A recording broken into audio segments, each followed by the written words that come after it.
Wassail Beautiful People. So, we're here to do quite a difficult reading. I've been working on it for a few days, and it's about the wounds of Chiron. What are the wounds of Chiron? They're kind of the signature melody, chord, music of the spheres that is your primary wound, that's so old you almost can't really distinguish it any longer. So let's pop this sage just across there and leave it burning, but I'll put it so in case it falls it goes over the edge. So Chiron, I've left in the description box, there's a website you can go to so that you can discover your Chiron return, or your Chiron where it was, because in 50 years time it will come to you as a return. But at the moment we're dealing with the primary notion of it rather than the later notion of whether you've managed to heal it before it returns. So you can go on that website, type in your birth information, and it will give you where Chiron is. Now, Chiron is relatively new.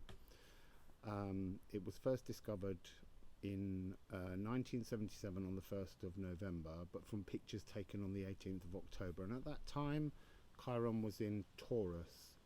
Chiron right now is around 11-12 degrees of Aries, so it's almost like it's about to return to the place where it was first discovered by us. There was some retrospective notice of Chiron in 1932 and 1857, but they didn't know that it was Chiron and that it was a small asteroid comet with an elliptical orbit between Saturn and Gaia, Uranus. So what do we need to know about Chiron? We kind of need to look a little bit, first of all, at this elliptical orbit that it has that takes 50 years, because it means, because of its elliptical nature, that it actually spends 8 years in 4 of the signs, which are Aquarius, Pisces, Aries and Taurus, and then it only spends 2 years in each of the other signs. So there are more people born with their Chiron in those 4 houses than in many of the others. So have a look. You also in this reading will need to keep an eye on your sun sign, and I'll explain that now when I do a little bit of mythology for you. So Saturn fell in lust with Philyra, and she didn't like these forward desires that he had, and so in order to escape from him she turns herself into a horse and she gallops away.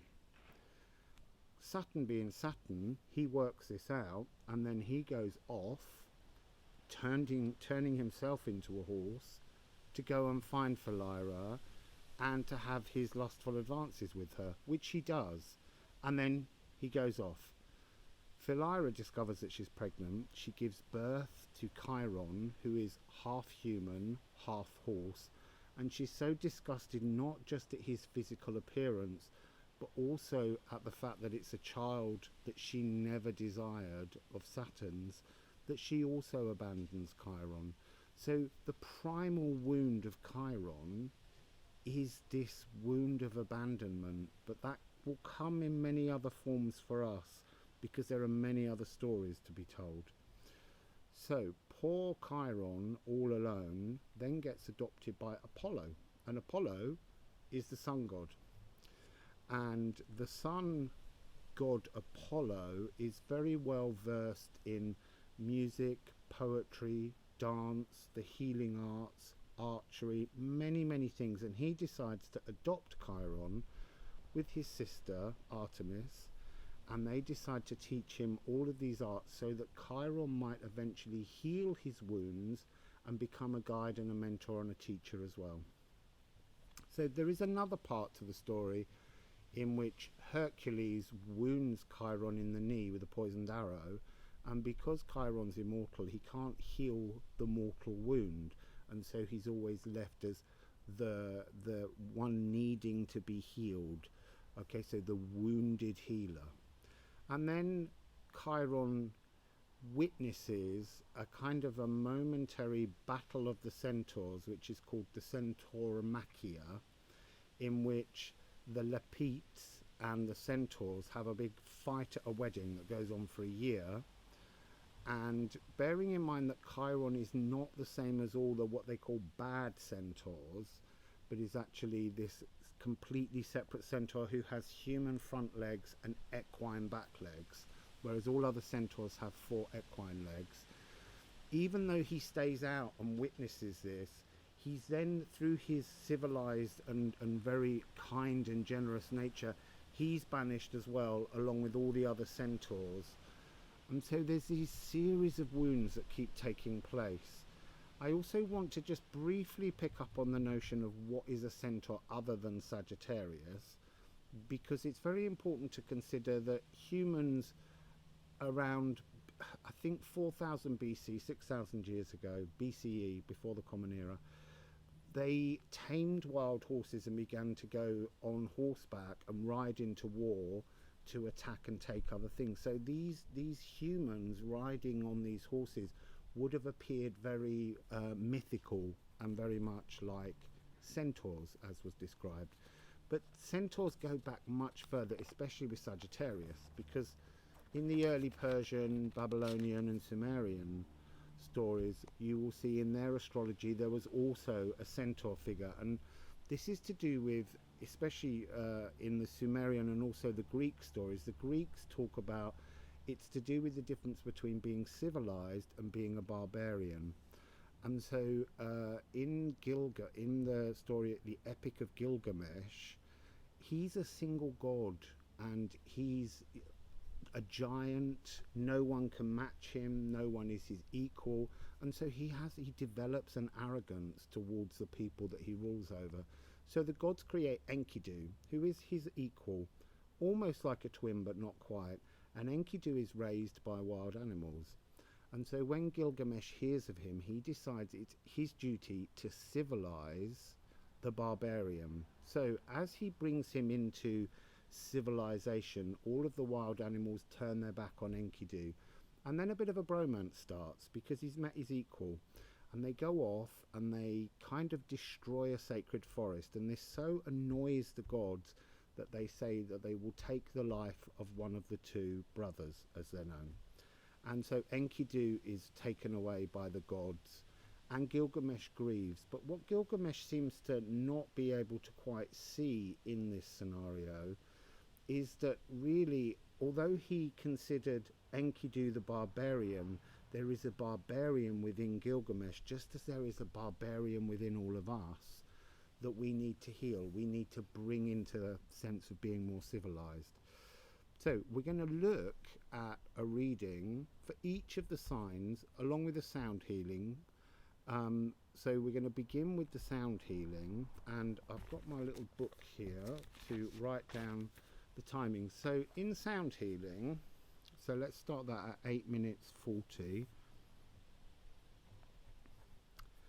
In sound healing, for me, with the system I use, Chiron is the nervous system and works very much in conjunction with the lovely plant above, the bougainvillea that's about to bloom, is dropping leaves. It's very nice. In sound healing, Chiron works with the spine. The spine and the nervous system work together, and the spine is Pluto. And remember, Pluto's just gone into a big retrograde, so that energy's risen. We've got that notion that we had before of the heart chakra being very important. But we're going to look right now at the B flat and A sharp of the nervous system, link that to the spine to prepare us. I'm getting ringing in the present ear right now. And just key these energies in before we go into the actual readings for each sign. I've got a nice warm blanket on because I think I might get cold later. So,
Okay, so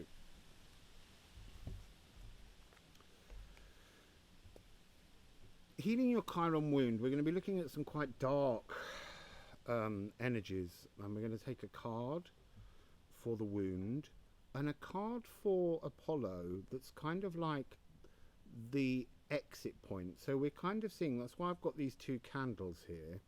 It's to keep reminding me of the fact that we're heading towards the eclipse tunnel, and the eclipse tunnel will open on the 26th of May with the sun in Gemini and the full moon in Sagittarius, the centaur. So it feels very, very appropriate right now. And then that 2-week period is kind of like a period slightly out of time, slightly mythical, slightly magical, in which we can try and look at our primal wounds and try and find a way of integrating them, transforming them, transfiguring them from the heart. That Venus energy, remember, that's at the beginning of the Janus Plutonus, which started and ends in Libra on the 6th of October. And this is the Janus Geminus. And there is an article, and there's a link to it in the description box, about Saturnalia, when I described the whole tunnel through that temple in Rome. So let's begin by setting a time for Aries, 13 minutes and 20. We're going to begin with the double Anastark deck. To discover the wound for Aries. I would suggest that somehow, because Chiron is currently in Aries, there may be a message in this for everybody, but who knows. I think what you have to do is look at these and see whether your primal wound is your Chiron natal position or your sun sign, but they're definitely both linked, and you need to look at both. So, can we please have the wound for Aries? The wound for Aries. What is the wound for Aries, please? The wound for Aries, please. The wound for Aries. The wound for Aries. Rest. I want to say it's that energy that Aries has, where you just go at things. You look before you leap, or you leap before you look, is what I mean to say. And that's your wound, is barging in a little bit ahead of things without thinking. So your wound is pushing into things too hard. But look, you need to remember, Aries, you're the earliest sign in the zodiac. You're that motion of spring. You're the energy of everything that fuels all other energies. And what's the destiny? What's the teaching of Apollo? It's the dark night of the soul, life bringing new meaning. So if you look at these two cards, I want to say that the energy in the healing, there's a kind of the energies of sort of auric space helmets around these figures in the card, and it's sort of like bashing heads together, and it's almost like you almost need to transform these energies. That's really interesting, because I've been practicing this reading for the last 3 or 4 days to begin to understand it, and it feels like you need to learn to take more time before going into decisions, because each time you do this, it's giving you a dark night of the soul. It's giving you another trauma. You're smacking your head into everybody, and it's almost making people want to, I want to say, slightly stand back from you, slightly fearful of you, and yet it feels a little like an energy that, as Aries, you kind of quite enjoy. It's a power but it's actually a wound. This ramming in, this fiery energy that Chiron gives you is actually causing you difficulties. So I have the vice versa deck as the balm, the salve, the medicine, the pathway between. So what's the medicine, please, for Aries? What is the medicine, please, for Aries? What is the medicine, please, for Aries? There, 3 cards. I slightly want to laugh at the first because, look, you've turned your back away from the turtle. The turtle represents moving more slowly. The turtle also represents the bigger picture. The turtle also represents 13 frequency, which is to step outside of time. So maybe in this Janus Geminis, this eclipse tunnel, Aries, you need to be trying to see the bigger picture of where you wish to progress to, because this is a card that's showing that you keeping yourself almost in a perpetual dark night of the soul, and somehow you need to turn the energy round and actually bring yourself to a sense of rest in this tunnel. So the next card that came,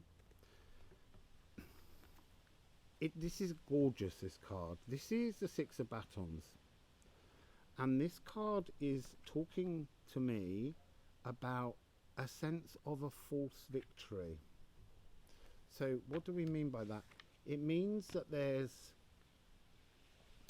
it's like you have developed a fake self that you've wrapped up in your Aries Ram frequency, and it's not your truth. It's an energy that's blocking you. So you move in, and yet hidden behind here, this is you thinking you're being civilized, but actually you're still riding on your centaur, your beast, this frequency. And there's, look, when you turn it around from this side, this false self with this civilized victory that you believe you have is actually you in your fiery form, pushing hard for victory. Oh, there's a bougainvillea leaf that's just fallen into the wax. Don't want to set that on fire. And then what's the next part? You have the 8 of Swords. I want to say it's giving me the energy of a false belief in the help of spirit alone. It's like you are somehow, through this ramming home and this constantly running into this dark night of the soul energy that just won't leave you, you're coming into this frequency where you're waiting to be rescued by spirit. I want to say it's that energy of hiding away from the truth of a dark night of the soul. When you see your true energy for what it is and change that energy, because when you turn this card around, she's alone. We're all alone. You know, we can have guides, we can have mentors, we can have people who give us great guidance and teachings, but as in that old adage where people go and seek a master, the master tells them things, and the epiphany is when you realize that the solution was always within you, and it is you. She's free to just stand up and walk away. She isn't actually trapped. The trap is of her own making. So I'm gonna just because you've got this weird mirroring, and I haven't expected that, I feel like we need to just add another card, which is, where do you get to when you come out of the tunnel? Because that was part of what it is, but yours is like being, it's almost, I want to say you're battering at the end door of the tunnel without doing the work. It's almost like you've run through the Janus Geminis too quickly. So what will happen if you just walk through patiently and resolve your own issues and not seek the hand of another? spiritual evolution. That's beautiful. So this is, you will set your heart free. Is it? Yeah. You will set your heart free. So that's gorgeous, Aries. That's a really, really lovely energy. And maybe the collective, in terms of our spiritual paths that we all go on, we rush for things. I do it. Look, I'm not going to say I'm perfect in any way, shape or form. I have the most appalling impatience to ram at things, and I'm learning to settle down. Even this reading has been a lesson in learning to sit still and to wait patiently, because I tried to do the reading the other day and it was beautiful, but I was interrupted continually and I had to stop the video and start the video, and I don't like doing that because it breaks into the channeling. And in the end, when I went to paste it all together, there were whole sections missing. So then I settled into doing more research, writing an article about it to help you all. And then I sat down yesterday when I arrived in this new place to do the reading again, and again nothing. And so I slept on it, and in my sleep I had a dream that was going through each of the signs, talking about the wounds of Chiron. And during the dream I was very aware of what each wound was, but when I woke up, that information had gone, because it was like being given a download. And then I've spent all day today researching more, buying necessary things like the 2 candles, and just preparing for the reading. And then I just couldn't wait for it to get dark quick enough. So I'm learning patience. We're all learning patience, and we will keep learning it on our spiritual pathway, because often we push too hard for solutions too quickly. You know, another classic example would be my desire for my King of Wands, that I pushed and pushed and pushed and pushed so hard for. I pushed the energy away. So you need to remember that butting your head against the door, you need to rest, or you're going to keep coming up against this dark night of the soul. So that's Aries. Let's pop all the cards back and we will move on to Taurus. So that's those back.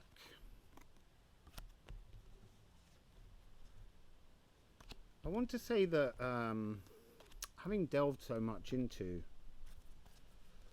this frequency of Chiron, I realise that Chiron's missing from the tarot deck in many ways. And if you look at the article that I've put on my blog, you will see some cards that have a Chiron energy to them, and it's quite fascinating to see how that works. So let's move on to Taurus at 2452 Taurus. So Taurus, what is the Taurus Chiron wound? Can we please see the wound of Taurus? I just need to turn my page back to keep my notes up that I've made for you all, and I've been channeling information on this. What is the wound of Taurus? What is the Taurian wound?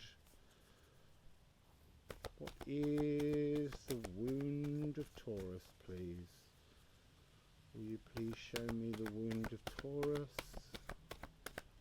Will you please show me Taurus wound? Will you please show me the Taurus wound? There we go. It's living light energy. Seeing the beauty in life. Taurus, what is the Apollo destiny? Oh, that's too many. I'm going to take the one that was facing up, and the 2 that face down can go back. So Taurus, I'll have a sip of water.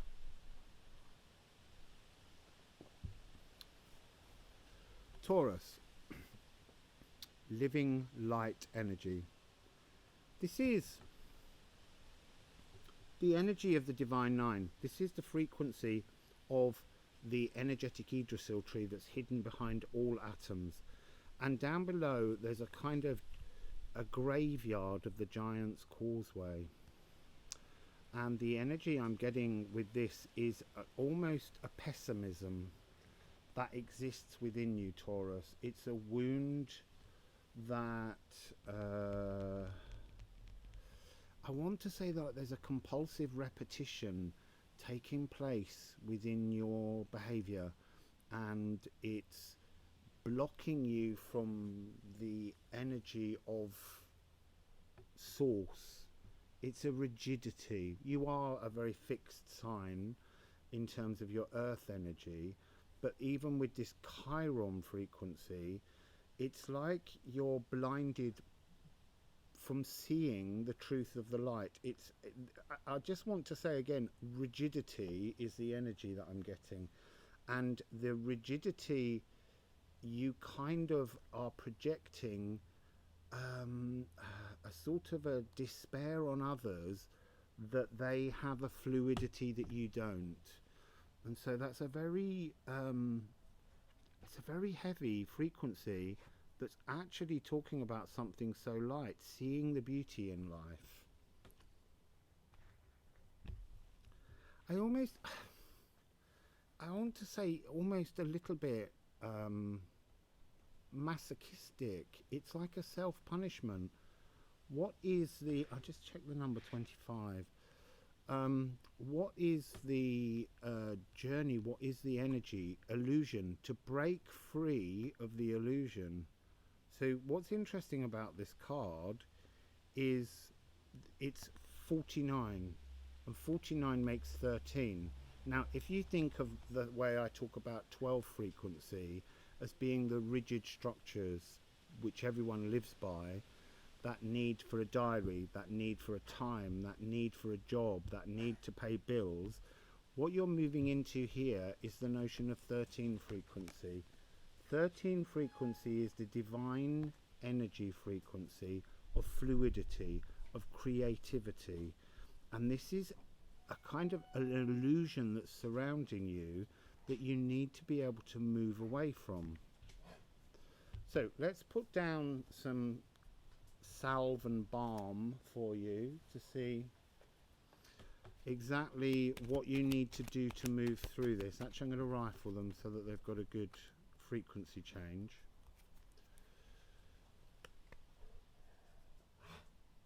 Hello, Oscar.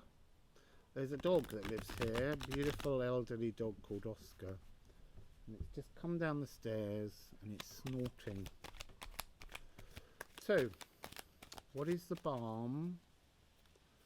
What is the salve for Taurus to help them break their rigidity? So I'm hearing immediately that we are in a moment just now where the very old fixed earth energy that was part of Earth Epoch is being bust apart to be calmed down and settled. I keep saying that, but they're reminding me that we're moving into an air energy, a light energy that will bring you a different frequency. So what is the balm? What is the medicine? What is the pathway through the solar eclipse tunnel, the Janus Geminis? What is that energy that's coming through for Taurus? We have 2 cards so far, but I want to get a third one. What is the third card, please, for Taurus?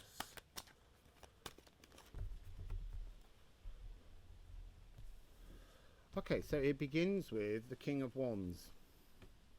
But just have a look at this guy. He's sitting absolutely rigidly. This guy is not moving for anything. So,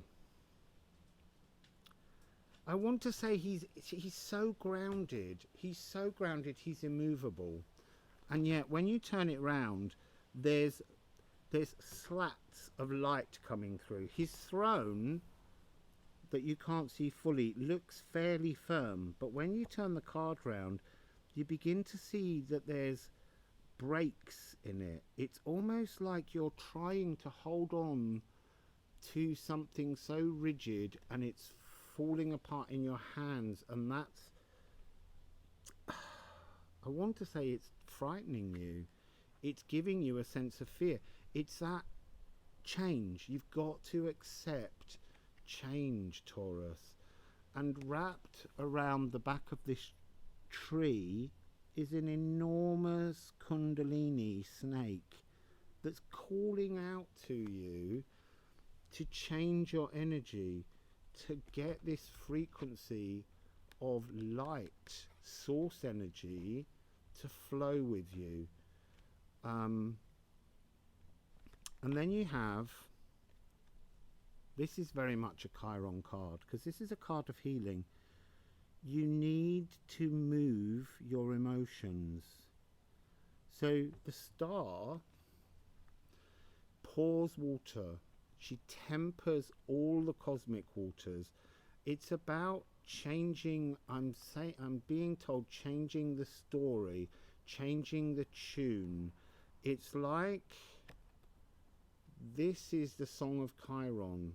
This is the tune that you keep singing alone when you cry, when you weep, when you feel sorry for yourself.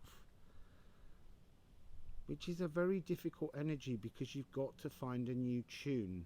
When you're born, Chiron is another of the energies, that B flat, and it has a position in your natal chart that sets a melody, a chord, a tone, and that chord and that tone is attached inside your DNA, and it's like a magnetic radio frequency that draws in experiences that keep you experiencing the wound that makes you sit ever tighter and ever more in that kind of four of coins, clinging to everything frequency.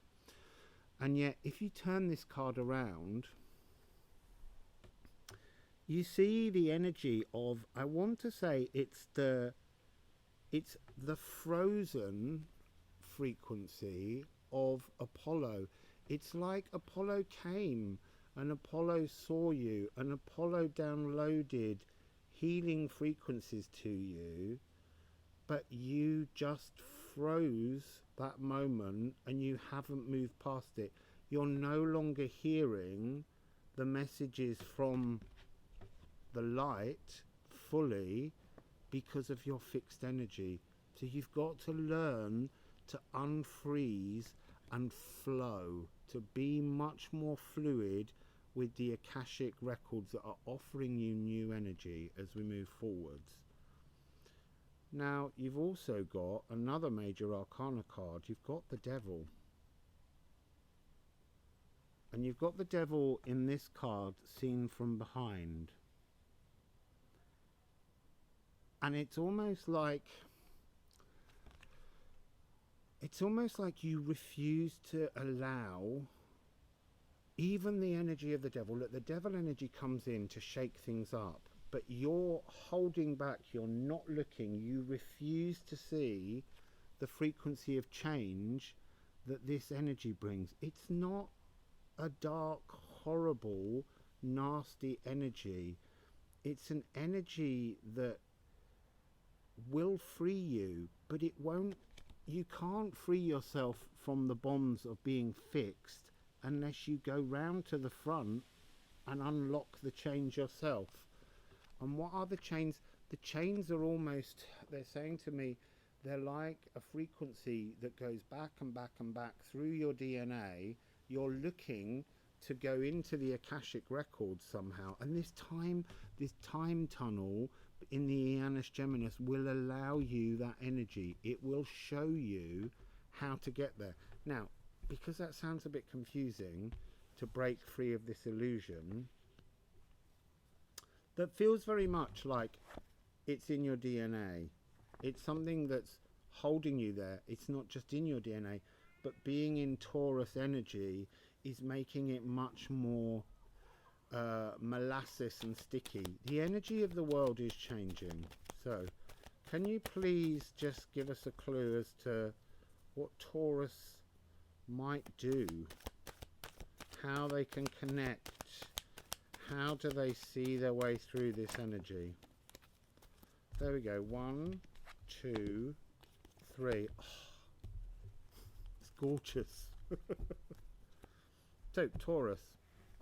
Eight of Swords. This is air energy. When I said your fixed earth, this is the air epoch that's taking over. But this is a card of interference. But it's that you need to find clarity. See the two swords that are here? They're the two opening and the closing. In fact, I should have put them the other way around in a weird way, because this one feels, I'm going to switch them. This one feels white for the full moon, and this one feels gold for the solar eclipse. So 26th of May, 10th of June, you need to work through the things that interfere with your fluidity. What are the little tiny things? What are the things you do all the time that are rigid and block you? I always talk about mine being my desire to drink good coffee, and it used to wind me up that I couldn't get good coffee when I was travelling. And so then I just decided it was time to just drink whatever coffee came. And I did that for a long time. And then I changed the frequency again, and I purchased a little mini grinder and an AeroPress so that I can make myself a beautiful coffee that's wherever I am. So I'm bringing that energy without that anger and rigidity. The next card you have is to flow, is to let the energy of source work with you and fill you with new energetic emotions. And there's something about this card that's talking about Pisces. So it's I feel like they're saying you will get a chance to understand this a little better on the 14th, from the 14th of May, because that's when Jupiter will enter Pisces and join Neptune. And both Neptune and Jupiter rule Pisces. So I feel like your flow, also twin energies, this is that flow through, taking your rigidity, separating it, seeing the polarities between things and allowing the energy to flow through. And then you end with the star again. You end with Chiron healing, but there's something about this star that is linked to the moon. It's a really wonderful energy. It's like you're finding form when you exit through the golden light. You're finding form to the fluidity. First of all, you need to go with the moon. You're healing. You've got this complete healing taking place through the Janus Geminis Taurus, but you've got to let go of your fixed energy. Bear in mind that from the 14th, I have been sensing that the energy of the earth, that rigid, steroided earth epoch frequency, will really begin to settle down. So it will be a lot nicer for you then. So that was Taurus. Let's slop these cards all the way through so that we don't get any repeats next to each other. And then we will move on to Gemini, who, whether your Chiron is there or whether your Sun is there, Gemini kind of rules the Janus Geminis. It's also interesting that it's not just the fact that the Janus Geminis is taking place now, but this, Sagittarius as a frequency is a centaur. It's the only sign of the zodiac that is, I need to do the timestamp. Let me just go back and put the timestamp in for Gemini. It's about 40, 30. That's a bit vague. I'll put a question mark to remind me to check. It's the only sign of the zodiac that is half human, half animal. Most signs are either human or animal. The only sign that's neither is Libra, but that's about a balance. So this Gemini frequency is about the energy between barbarian and civilization.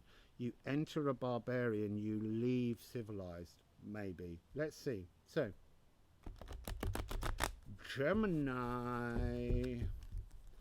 I've got this blanket on because last night when I was testing this out, it was chilly and windy out here. And now that I'm actually channeling this proper, I'm feeling really warm.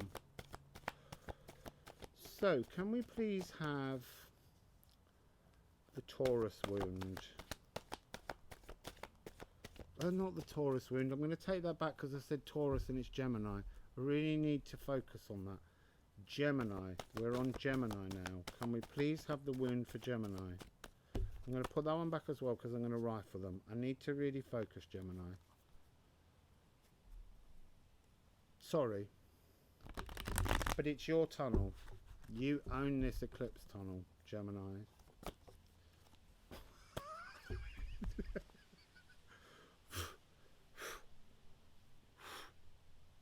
Centered, Gemini.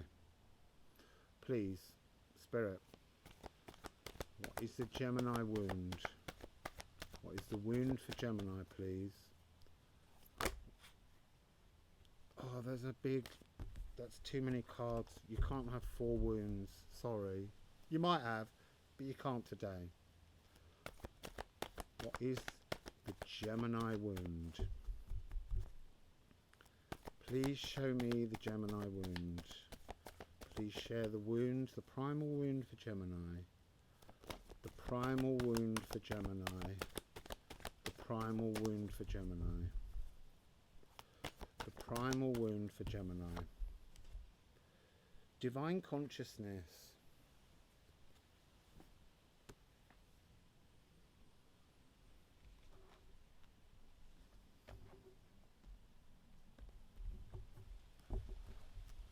So the immediate message that I'm getting from that card, it's pointing out that you have this energy between the tunnel, between the 2 spaces. But the interesting thing that showed me, it's a divine 9, it's a 45. Your wound is being a Gemini.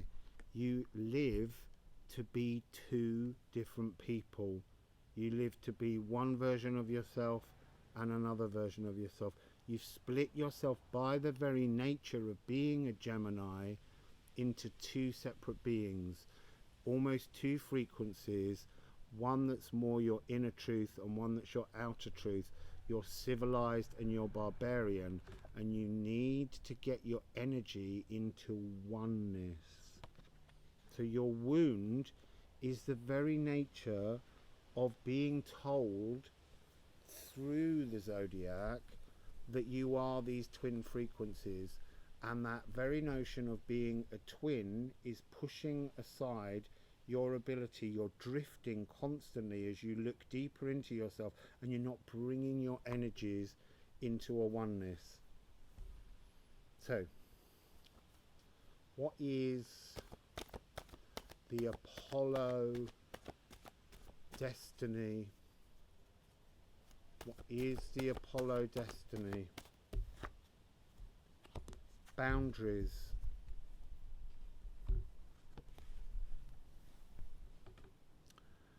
Boundaries. So look, in the background we have this celestial city, and in the image at the bottom there are 2 people. He's climbing, one of your twins is climbing, your divine masculine, your emotional masculine, your raw masculine is climbing over the wall, and it's in complete separation to the other energy, your feminine energies. So there's a complete split between you that's a primal wound that's not allowing you to see how to be at one with yourself. And actually the fascinating thing on this card is he's created and crafted a ladder, just as you've created and crafted other versions of yourself to reach towards some kind of epiphany. And there's a door down here. You could have just together gone through the door. So let's take the vice versa deck and see what the medicine and the salve is, Gemini.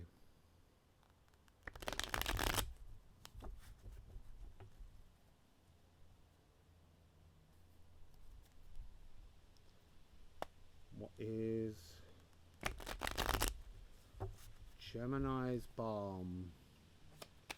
What is the balm for Gemini? What is the salve for Gemini? How do they seek to unite themselves in this tunnel?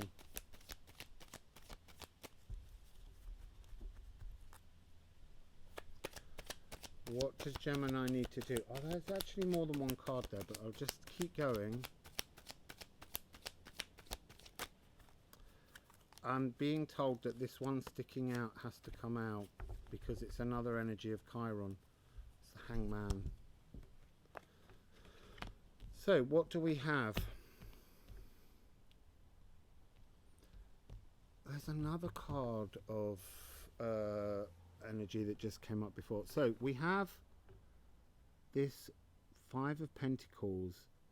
It's being locked out. It's like, more than anything, this card is talking about the two versions of you. The darker side, the lighter side. But the one in the light is gripping his head and is having pain, a headache. It's that notion of the separation between you. Yes, this person's worked spiritually to see their inner truth, to try and retune their melody, and yet on the other side, shut outside, are all your dark thoughts that you push back, that you don't want to own, and yet they're there within you. They're part of this separation frequency. And look, this one is throwing the dice, and that's the important part. You need to take a chance on yourself. You need to take a chance that you can move into your wound, which is to become one. Your wound is your separation from yourself. Overbuilding, there's a kind of a sense of a low self-esteem is what I'm picking up on. This notion that you can't make your mind up which direction you are, and that's creating this headache and this isolation, this frequency of not knowing. Look, the picture of the world is the same wherever you turn it. It's exactly the same, and yet you're not part of it. You're not focused on the energy properly. And Gemini, look, we're now in air epoch. For the next 200 years, the great conjunction of Saturn and Jupiter are going to take place in the signs of Aquarius, Gemini and Libra. They're air signs. This is the energy that's got the most strength. So you've got the Five of Pentacles followed by the Four of Pentacles. You need to go back. You need to go back to your primal wounds. This is a guy who's looking out at the world, again, not seeing it. He's not seeing, you're not seeing the truth. Outside are four stone columns. And the four stone columns remind me constantly of the Four of Wands, that notion of a happy home, a happy life, celebration. But it feels like you are on the outside, sitting there looking in. It's almost, I'm getting this energy of when you have a conversation with somebody, you worry so much about what you might need to say next that you're not actually listening to what they're saying, and you're only hearing your other voice in your head. You know, the other side of you, the other part of you that questions things. When you turn this card around and see the guy sitting there with a burning desire to be part of the world, the energy that comes out the most is the maze above his head. Because what's interesting about that maze is there's no exit. You have to find an exit from your own thoughts, your own separate thoughts that you've created for yourself. Somehow you need to light a new spark. This energy of the divine consciousness needs to come in. You need to bring yourself into one, and that's what's so gorgeous about this next card. This is Chiron energy. This is the Hanged Man, being stuck, waiting, hanging.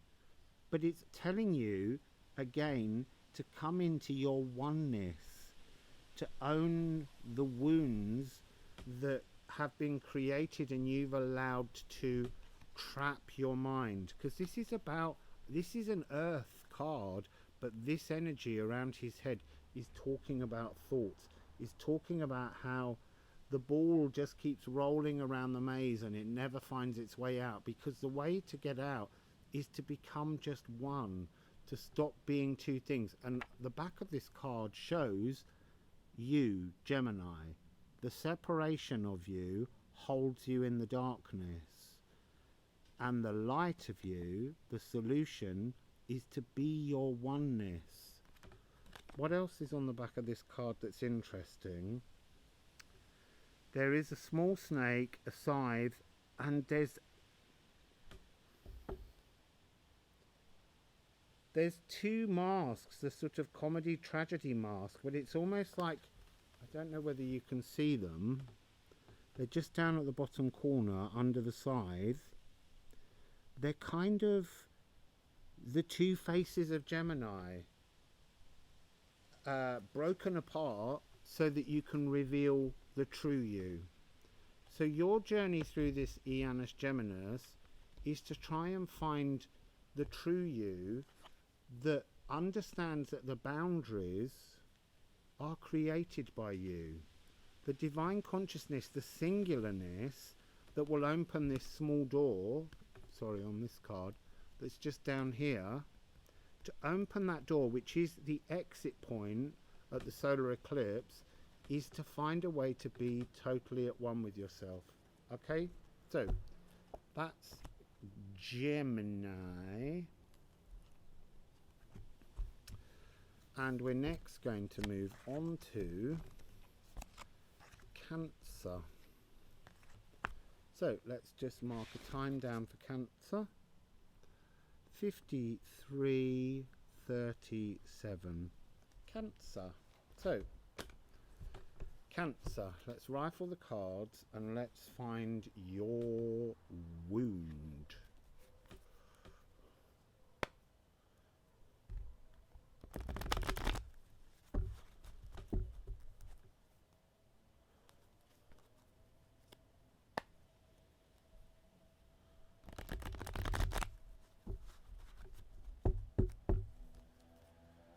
So, can we please understand the wound, the primal wound for Cancer? The primal wound for Cancer. Ooh, intimacy.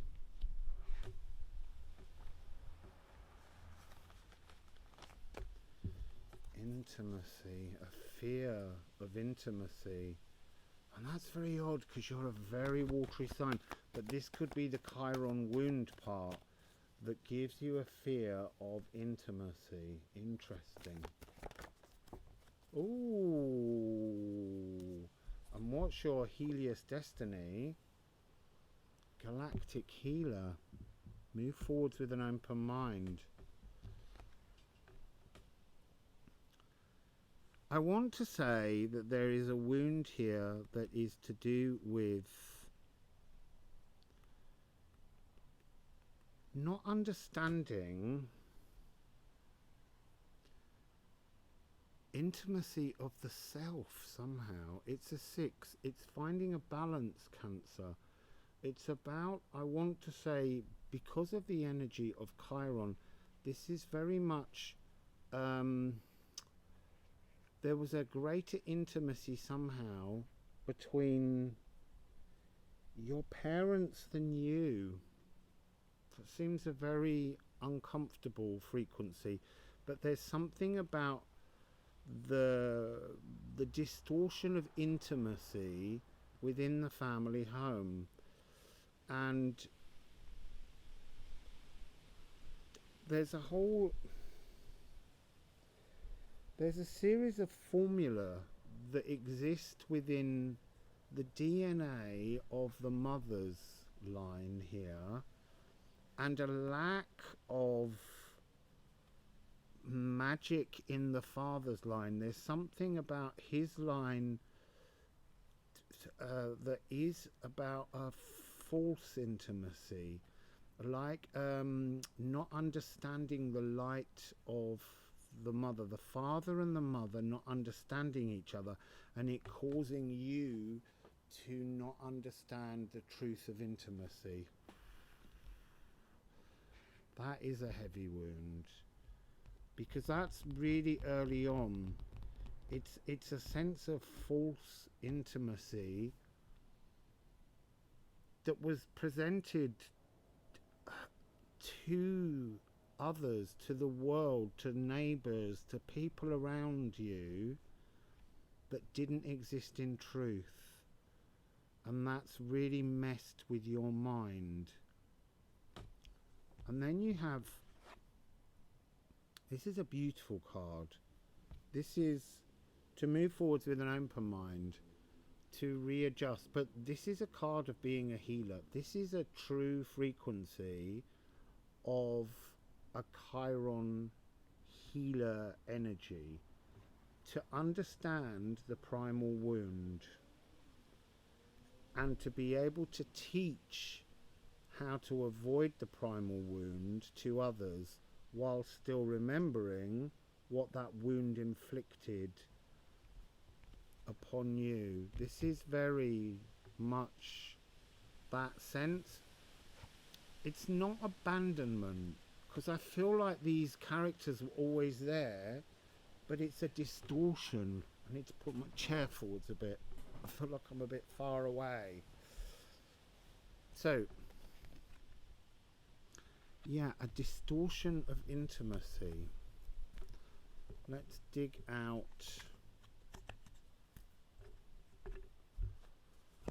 Cancer, the vice versa, to look at your balm, your salve, your medicine, how you work your way through this passageway from the moon, the full lunar eclipse, to the golden sun.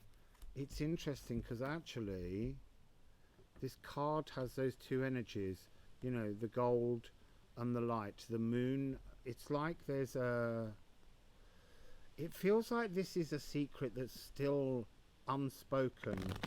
And I mean that in a way that whether it's between you and siblings, other members of the family, or even your parents, if they're still around, it's like this is an energy that still hasn't been verbalized.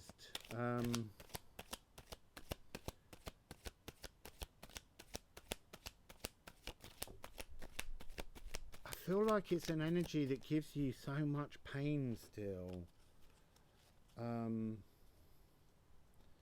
It still feels terribly raw. It's like, it's that sort of energy where it's affecting your trust in intimacy with others, and that even involves, you know, simple things such as being hugged or hugging another. There's something very distorted and uncomfortable about it.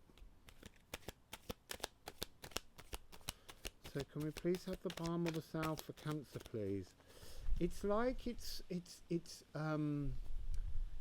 like there's a stillness of the waters. Emotions should have a wonderful calm to them, and it's almost like you feel like there's a series of sharks swimming around you, or that there's some kind of great big watermill just churning all those emotions, and you can't seem to bring them into a calmness.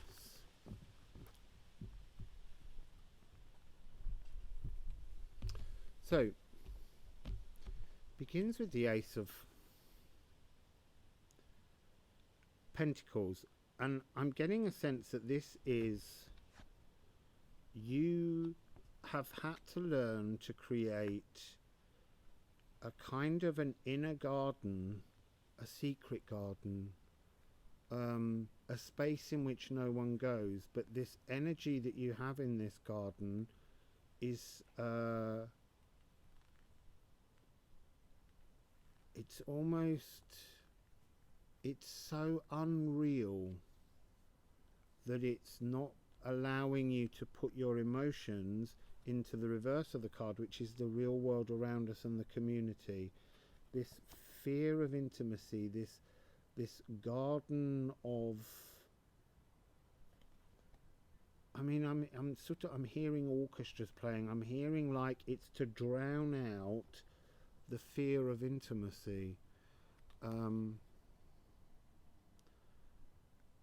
again, look, I'm being drawn to this couple walking by who are almost this false intimacy. It's how do you square that energy in the real world? How do you understand how to hold up your own frequency, which you do so well in your inner garden, but every time you come outside, there's something about this couple that is not real. They're kind of drifting by, they're chit-chatting, they're, you know, they're of you, they're of an energy, but I feel like this is a very isolating feeling. This inability to have intimacy comes with the Two of Swords. It's like, look, that's that image that I just said about all the emotions. There's a thunderstorm around your emotions permanently, and she's not willing to put her feet into the emotions and experience intimacy. This wound is so deep and needs to be brought to the surface. It's the hidden part. Look, on the back, you're facing the moon. The moon can give you, at the beginning of this tunnel, this full moon in Sagittarius on the 26th of May, as the tunnel opens, will give you the energy and the, I want to say, the knowledge, a dream, a meditation, but there's a frequency to help you to understand why you went through this. We go through all of these things. They happen to us for us to grow. So it's not like you're being punished, but your fear of intimacy is not allowing you to see the growth potential in what energy of intimacy can grow forwards as you exit through the solar eclipse. So there's something about the imbalance.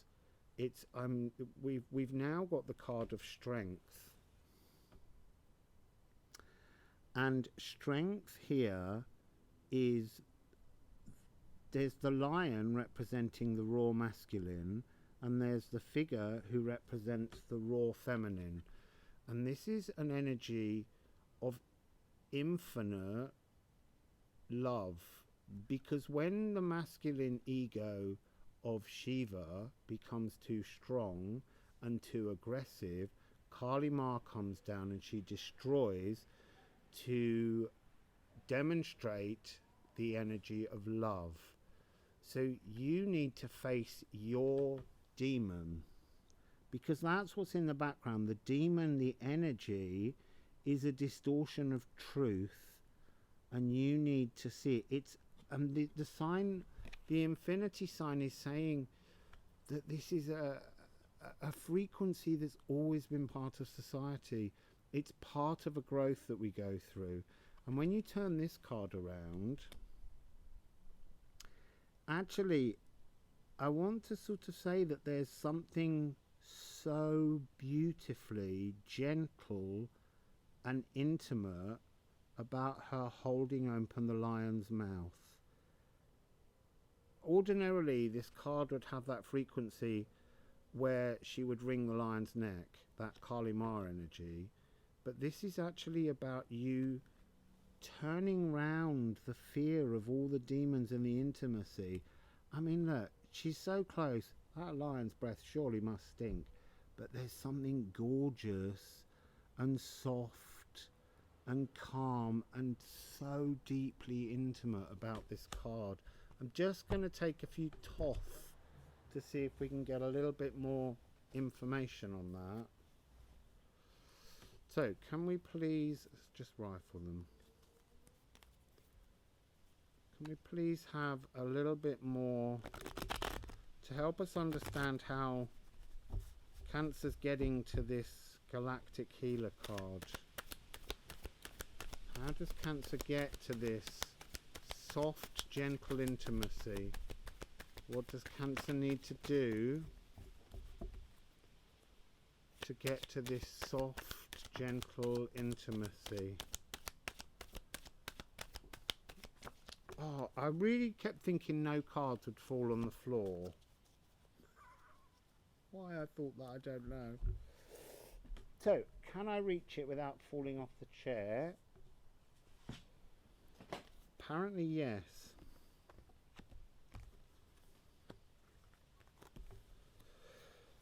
So, how do you get there?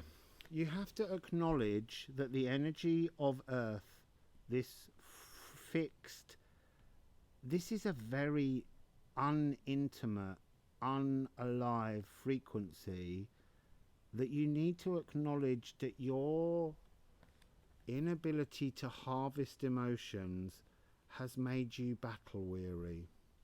Because there's lots of soldiers' faces in the coins on this card. And it's time for you to grab your own wheel of destiny. This is what this period between these two poles, from the moon to the sun, lunar eclipse, solar eclipse, and you need to topple the riddle. There's a riddle which, again, I want to say is about you've got to have some kind of conversation with people around you that know this situation and have shared in this energy, because you're going to be making an adjustment with justice through this tunnel. That's interesting, because this is 8-8. Lion's Gateway. I feel like your journey is going to take you a bit longer, the 8-8 portal, to get to this. You need to go through some kind of frequency during the Janus Geminis, but this uncovering of the esoteric magic will come now, but the actual physical Wheel of Fortune frequency of it feels like it's not coming until the 8-8 portal, because actually this energy of understanding you and understanding others and being able to help others, even if it's just helping other members of your family, first of all, you have this light worker frequency, you have this energy within you, and this is another 8, it's a 17, and it's bringing you to the Queen of Pentacles. Look, the energy down here, she now has control over the frequency that bothered her, the frequency of this demon, this horned beast in the background of this card. She is now the beautiful, transformed, transfigured monarch of her own life.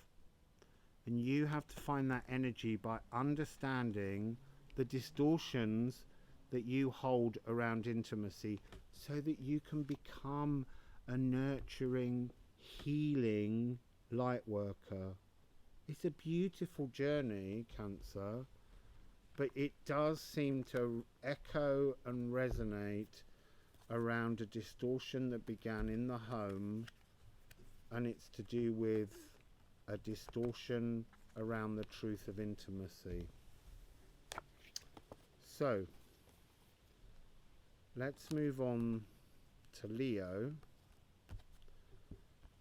These are quite dark, and that was why I chose to do this as a night reading, so that we would have that energy to explore something that's I knew was going to be uncomfortable.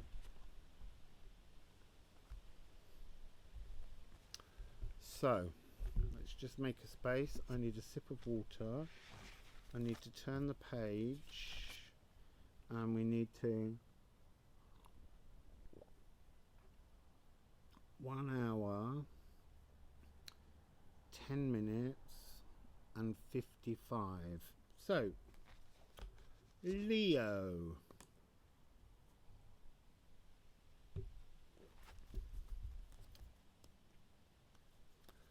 Let's discover what Leo's wound is.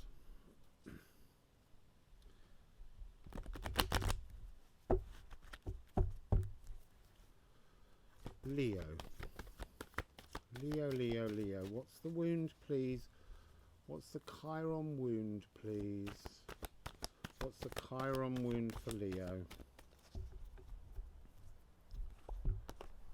Transformation.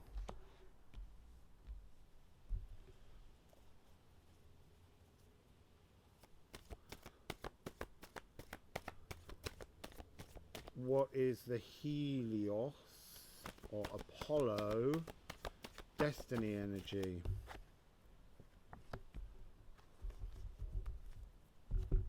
So you have 39, which is a 12, and then you have rest 53 as the frequency out. So Leo, what is the energy for Leo? I want to say there's something very fiery about this. I also want to say there's something to do with,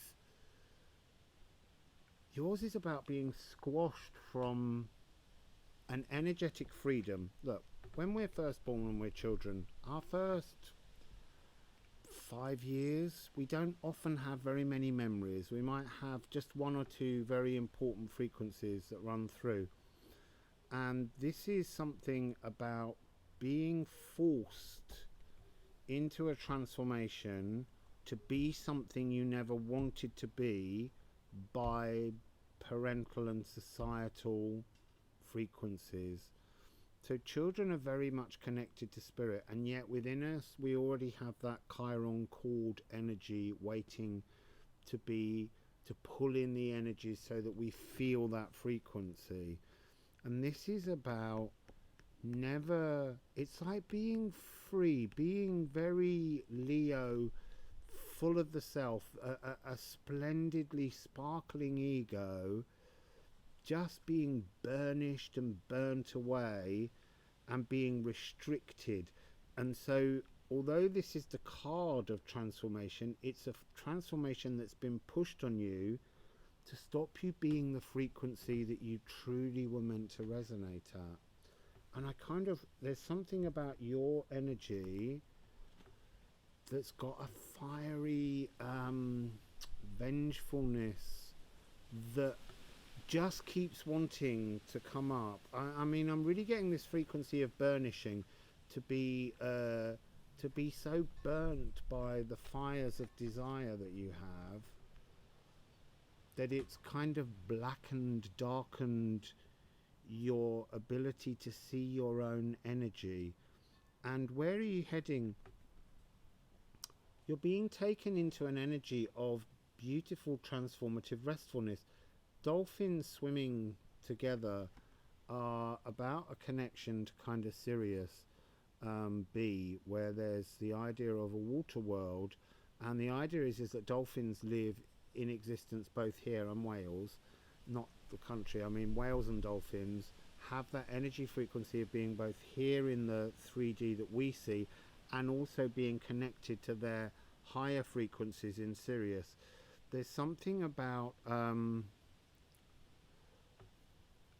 it's a change of energy in the sky. I mean, I want, look, that if that isn't a sky filled with you flying as your true phoenix, it's that energy of being able to return to your original freedom. So let's go into the salve and the balm, Leo. The salve and the balm, the salve and the balm. So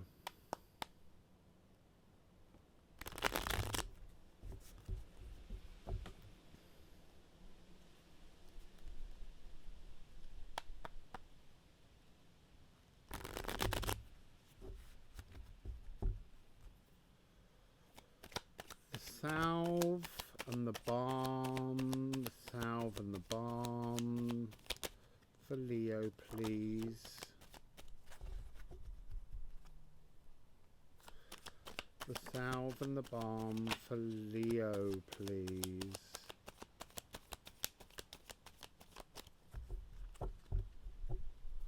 Actually, we've got 4 by the looks of things.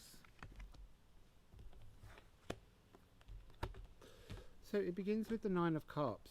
Actually, you've got 2 9s. I want to say the 9-9 is giving that suggestion that you're very close to completing this journey. You have the 9 of Cups. Now, ordinarily, This card is the wish card, but when I see this card this way on, there's a sense of being trapped in, you know, like a golden room. This is sacral energy. This is not resonating at your true frequency. It's like you've been forced into a kind of grounding that just is like it's an internal distortion at the seat of your soul, because you've never been allowed to plant your true luminous warrior seed fully.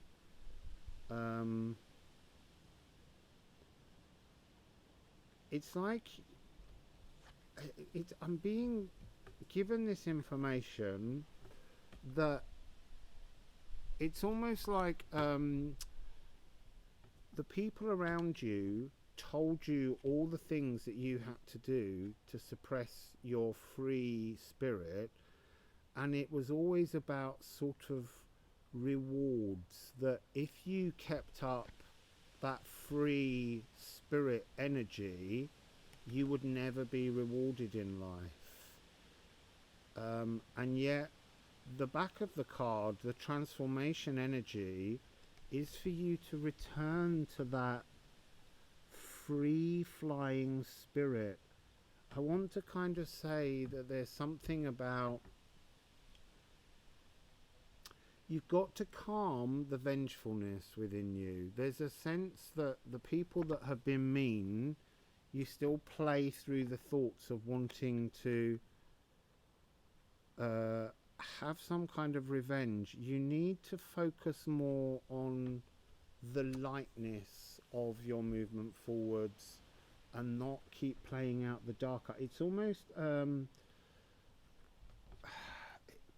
you know, there's something about this where you're almost being forced into a space that feels narcissistic, but I don't mean that you're necessarily narcissistic. What I mean is that the world around you has forced you into a space that feels inhabited by narcissists, and you need to find some way of being free. But that's where this energy comes in, this dark desire to be vengeful, to be raw like a lion, and to come down in truth.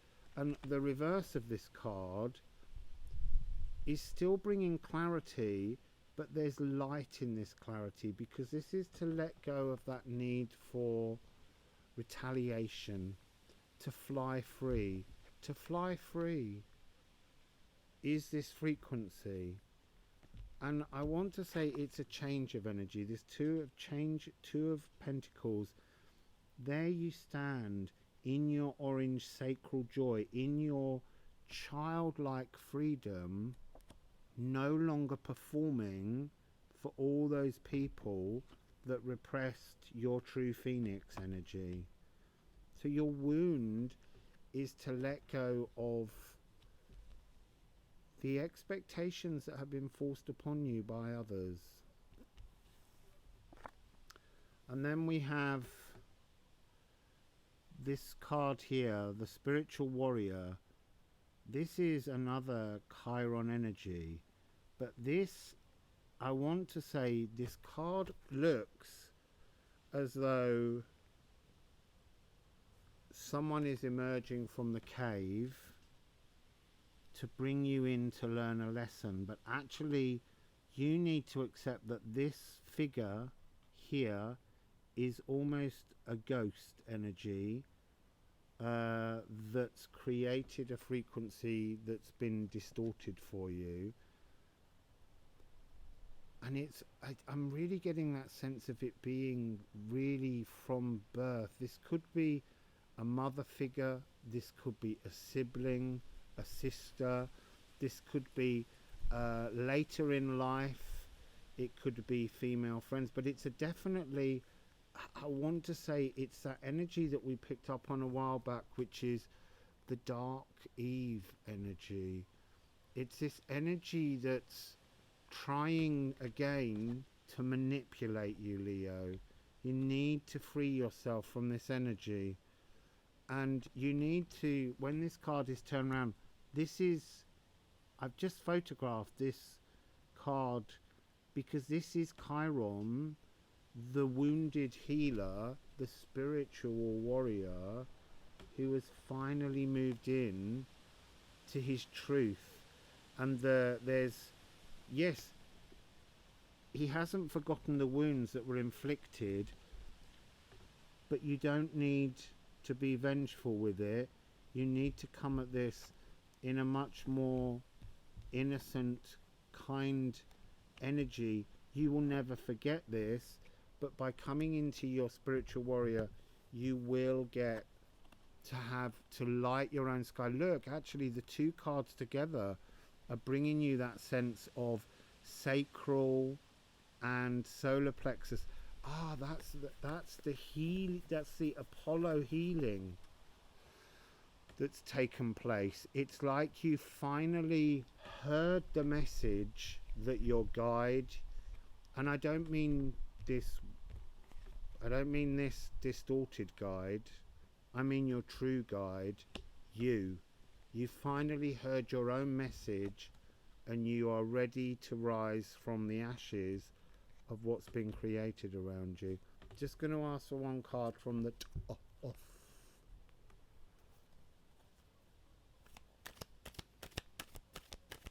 So can we please have a final message, please, for Leo? Final message, please, for Leo. Yeah, you come into two of wands. This is to become into union with your true self. I'm seeing this completely as the rune Gipt at this moment. This is about coming into your own self. It's saying that now is the time. We've got Mars in Aries, and Mars is the energy that holds Aries, and Chiron is in Aries right now.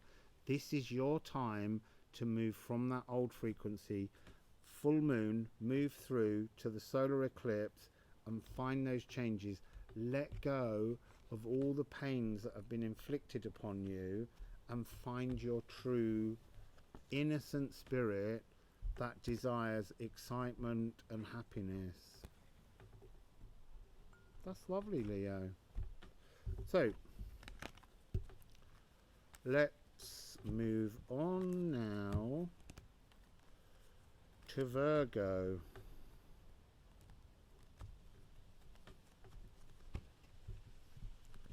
So I need to grab the big deck to start. Let's push those over there. Let's put a timestamp on for Virgo. Virgo, 1 hour, 25 minutes and 18 seconds. Virgo. Wassail Virgo. So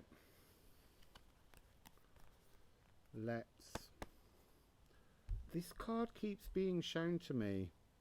Eternal Union. I've seen that in a couple of splits. So what is the Virgo wound, please? What is the Virgo wound, please? What is the Virgo wound, please? Protection.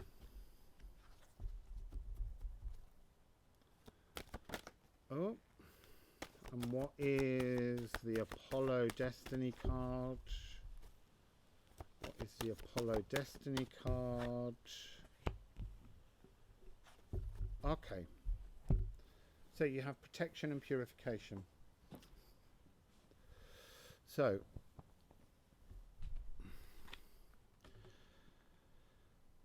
/60 balance, protection. The energy that I'm getting from this card is I'm sensing just being frightened the whole time, not just in childhood, but still almost. Things frighten you so much. The energy I always get from this card is you're abusing spiritual protection, angelic protection. The word abuse is not a comfortable word, because I think that there's a really strong emotional abuse in your desire to feel protected, but you're blocking the energies to allow you to move to your healing and this purification frequency, which is a completion and a new beginning. So you are holding yourself in such a strong, protected, stainless steel frequency, and it's harming you. I feel like it's I'm getting the energy of being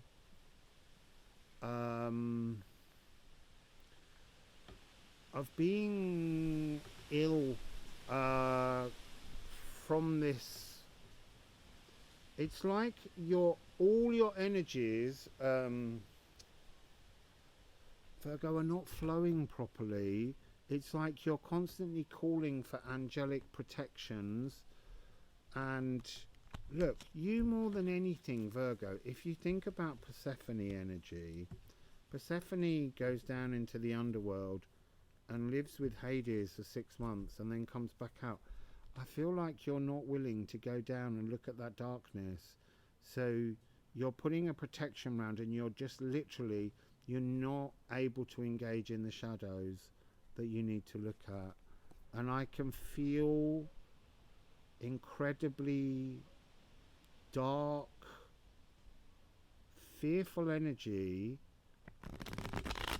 but I'm being told it's not fearful once you start to move there. Look, it is fearful, I understand that, but there's something about it that is a bigger fear than you imagine. I don't know what that means yet. Let's go into the salve, the balm. Let's find out what would soothe you. How do you deal with this? What's the energy pathway forwards, please, for Virgo? I'm being reminded of the fact that you're an earth sign, and you're mutable earth.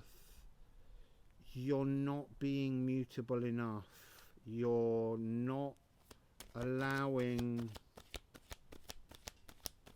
the change to go. It's almost because we were in Earth epoch, when most of you, well, when you were born, we were in Earth epoch energy, steroided, uncomfortable energy, and even though it was your sign, it was an Earth frequency.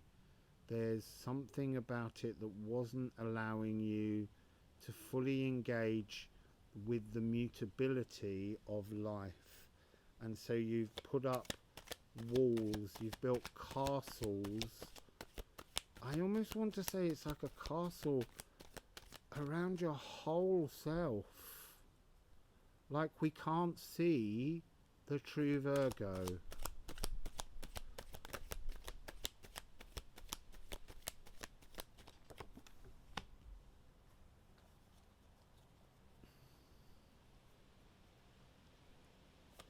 So we have the Magician.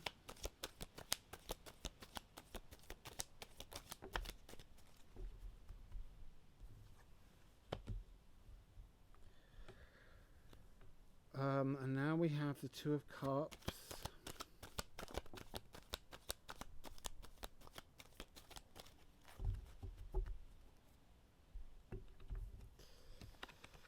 And the Seven of Swords. This Magician, he's really coming across as a very domineering male energy frequency, which is why you put the protection on.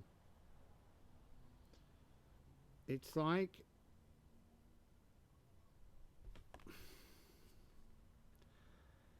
You know, there's something about this card that's a false god, a false energy of trust. It's very heavy energy, and it's there's some kind of oh, these are heavy. I'm so sorry. This one is going to be really a bit dark. There's something sickly about a perfume or a scent of this male, and there's a really vile stench coming from this, but there's this sense of this person having some kind of sort of, you know, power, control. It could be anyone in some kind of authority or trust who you learnt not to trust. But that stench is the really, really uncomfortable thing. And I feel like when you look at the back of this card,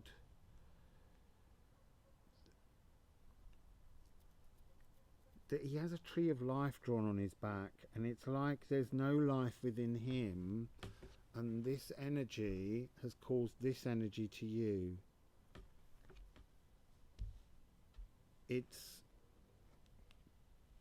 There's something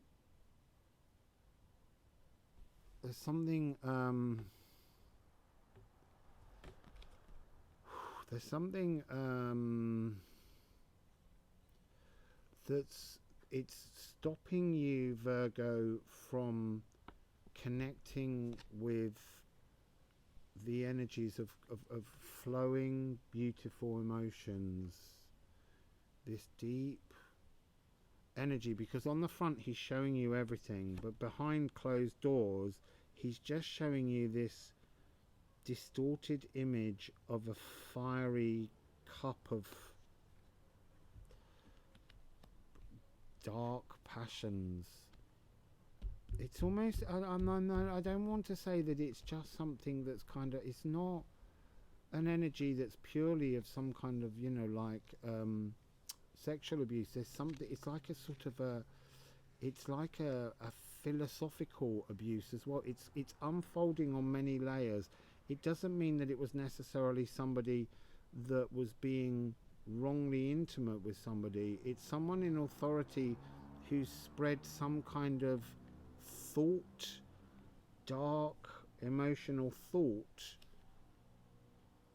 that stopped you from understanding, that's kind of robbed you of a sort of sense of innocence in many ways. And it's like a sort of I'm getting this energy where the two snakes that are combined on the front of this card, in the far distance is the fountain of the Ace of Cups, and this is the Two of Cups, which should represent love, but there's something about this where the energy of it is not revealing to you the true variations of emotional frequency. There's something about this that's insipid and not running true, and when you turn it round and you see, there's something about the seeing the shadow part of it that is more real. It's almost like being, I want to say that it's like being told that there's some kind of sinfulness in seeing your darker thoughts, your darker emotions, that this person is like a kind of a, they kind of created this sense of a dark stench around you looking at anything but the distorted light that they were putting out, because he's holding the light like he controls the light in others, and he doesn't. We control the light in ourselves. And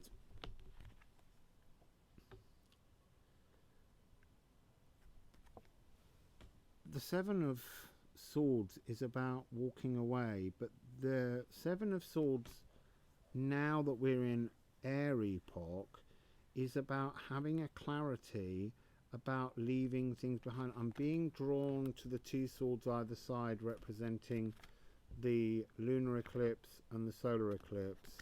So there's something about there is a change coming. There is an energetic change that you can work with. But look, you need to look at the shadows. You need to see the truth of things that are from your past that you're not looking at. And this will bring you to the energy of purification, your completion and the new beginning. I just need to add a couple more cards from the Thoth, because that's a very heavy, uncomfortable energy. So what does Virgo need to do to face these shadows and move on? What's the energy that Virgo needs to do to face these shadows and move on? What's the energy that Virgo needs to do to look at these shadows and move on? We have just one card at the moment. So the moon, we have the moon. There's something you're not understanding or seeing. Again, this card is all about the passageway in the Janus Geminis. There's a cosmic sun magic in the scarab beetle at the bottom that's yet to come into view. So I'm just going to simply ask, what's in the middle of the tunnel between these 2 points? What's in the middle of this tunnel, please, for Virgo? What's in the middle of this tunnel, please, for Virgo? Can you please give them some clarity of what they need to look at in the middle of this tunnel? Please give them some clarity as to what they need to look at in the middle of this tunnel. Very quiet card suddenly. What does Virgo need to observe in the middle of the Janus Geminis, please? What does Virgo need to see? You need to see the Three of Cups. You need to see that movement on to, so when you, oh, turn the wrong one then. This insipid version needs to be coloured by looking at the shadow, and then you can move it to a real energetic abundance to flow properly. This is Mercury in Cancer. Mercury is due in Cancer after the eclipse season. I can't remember the date offhand, but you need to look up that. I'm really getting the sense that in the middle of the tunnel is your abundance, but you won't be able to see this abundance until a later point through the tunnel. So what's awaiting at the solar eclipse exit? The union with yourself. The Two of Wands is very much about bringing this energy of yourself into balance. This is gift. This is to be gifted with union between all your parts of your molecules and your consciousness. This is kind of Gemini frequency through that tunnel. So what awaits? What awaits when this purification? How does the purification, how do they achieve this purification? How do they achieve this purification? Another two. You're being given another two. High Priestess and the Moon. There's some kind of dream energy that awaits you at the end of the tunnel to help you with the purification. Can you tell us anything about that, please? Oh, it's so gorgeous. After such a dark energy, Virgo, you've got Pluto's working with you. Pluto is bringing the energy through to the 6th of October, and it's a change. It's 13 frequency. Why did I get 12 earlier? Really early on it was because when these two cards came out, your protection, your fear is holding you in 12 frequency, which is rigid and structured. This is 13. You will be given it. You will be given a dream. You will be given the abundance energy, and it's cosmic gift. It's absolutely beautiful. You just have to keep holding on to the notion that that is not you. That is the other side of you, but it's not you. These two sides are not you, but you need to look at them both so that you can bring about the transformation. And look, you've got divine feminine moon energy coming in. It's not showing me this because the answer, which is a cosmic gift, is individual to each of you. So Virgo, that's a much nicer ending. That was very uncomfortable frequency then. It was that pong that came with that person, like a smell of untruth, and yet I wanted to say like someone that overly heavily scents themselves to hide the fact that, you know, they stink of shit underneath everything. Right, so let's move on to Libra.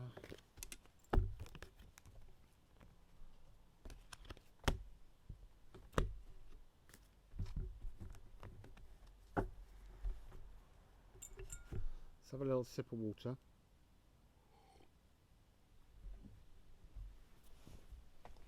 And we need to write the time for Libra, 1 hour 43 and 20 seconds. Libra. Libra, Libra, Libra. Libra, Libra, Libra, Libra, Libra, Libra, Libra. Libra, Libra, Libra, Libra, Libra. The wound, Libra. Freedom. I'm giggling because it's the yin and yang and it's achieving balance. And a little bit like Gemini, there's that sense that you're a victim of your own balance and imbalance. There's this notion that people put on Librans where they're meant to be balanced and they never are. They're always the scales one way or the scales the other way. So the solution, the Apollo energy, is soul fragments. Balance will be restored, 33, which is a beautiful number, but it'll be restored here. So what am I getting from these two cards?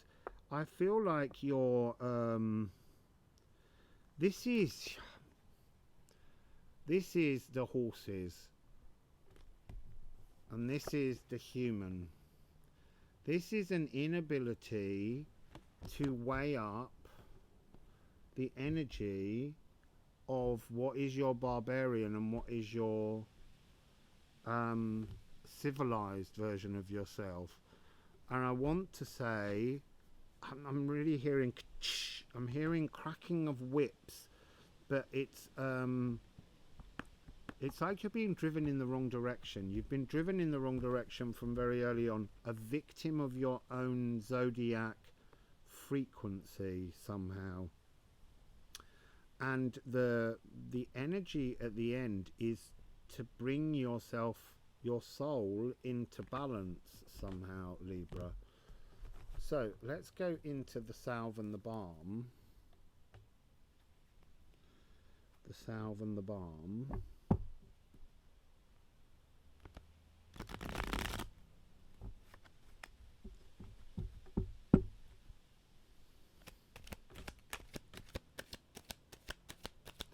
I'm seeing the yin and the yang spinning round and round and round, like you can't get out of the whirlwind, the repeat of the pattern. So we have the Ace of Wands. What else can you tell me? The salve and the balm for Libra. The salve and the balm for Libra. So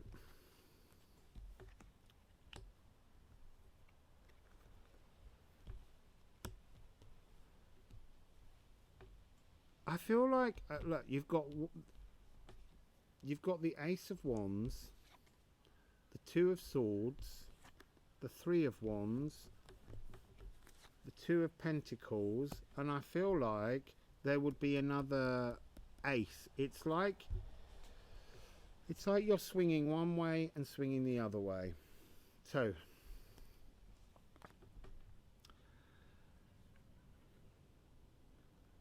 I feel like,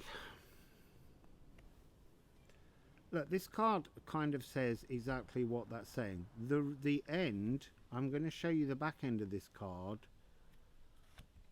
is when it all comes crashing down.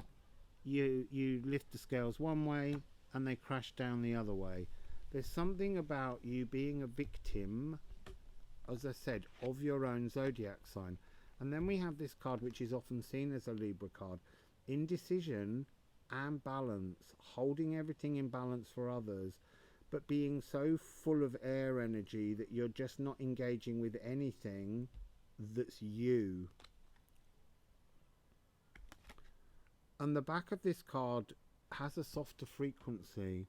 It has that frequency of connecting to the moon. But the moon here, I'm being told, is an echo of this yin and yang. It's like at one point this energy is just completely yin, and then at another point it's yang. You've got the two frequencies of the two horses. You keep switching between the two. There's almost, it's Gemini and Libra. You're both being seen as separate, and it's almost like for Libra, you need to be the pole that holds the balance rather than being one cup or the other cup swinging up and down all the time. So then you have the Three of Wands. He's let go of the two cups either side. So the moon and the sun, the lunar eclipse, the solar eclipse, the two cups swinging up and down, and he's holding a single pole, and yet again he's got that yin and the yang, but now he's holding the yin and the yang in balance. It's about finding you, Libra, finding something for you and not for everybody else. And then we have another card just of talking about the balance. The Two of Pentacles, holding everything in balance for you, not holding everything in balance for everybody else, to get you to this card of soul fragments. But that's just a description of you. I need to understand the soul fragments to help this message for you. So Libra,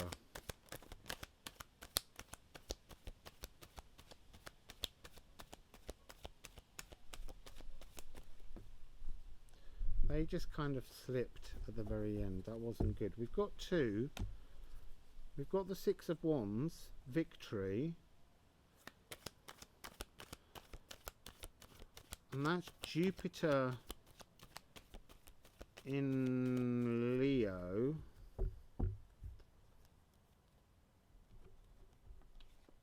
Yeah, you've got this real connection to Gemini. So you've got this victory that will be coming to you through the tunnel. You have a choice to go through the tunnel, but it's coming out and oh, I see what they're doing. They're framing. That's so funny and clever. I couldn't work out why the victory was there. It's talking about, you've got victory, the Hanged Man, and the Lovers. So you've got two sixes in balance. You have the energy of victory and the ability to co-create, but this Lovers card is very Gemini energy. It's reminding me to say to you, have a look at the Gemini energy for the reading, because there's something about you being in balance. Even if you have to nail this really hard to get there, you can have this. It's like, don't allow this to keep going on. nail your purpose forwards. So I need to know what that means. It's all very well showing us that. How does that resolve the soul fragments? Okay, they're saying you need to make the decisions.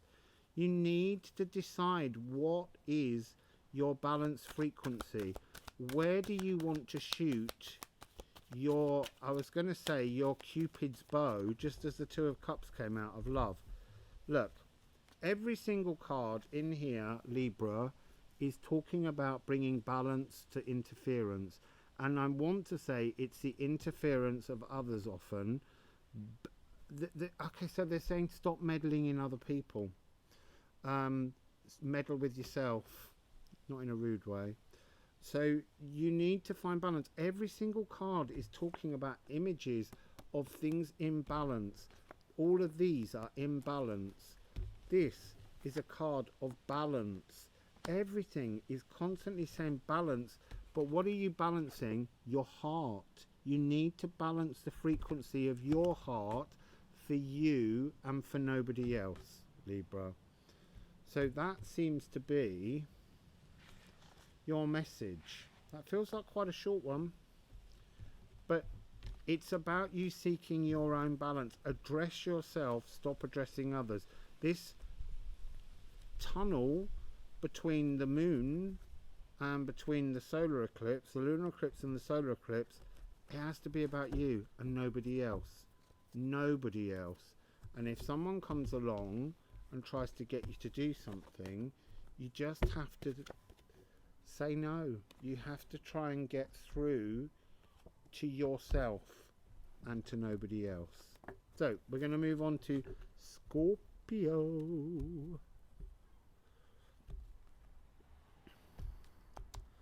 Just popping all the cards back. Let's just get this blanket that's keeping me warm, because it has got chilly now out here. So Scorpio, 1 hour 54 and 5 seconds. Scorpio. Hola, hola, hola, Scorpio. So let's get your wound, Scorpio. What is your wound, Scorpio? What is your wound, Scorpio?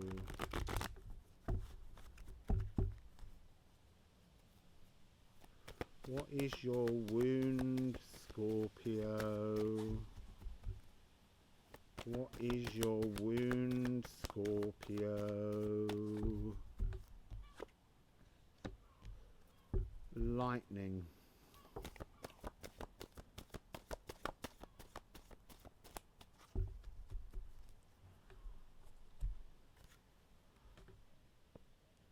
And your sun energy, your Apollo frequency, is secret temptation, being led astray.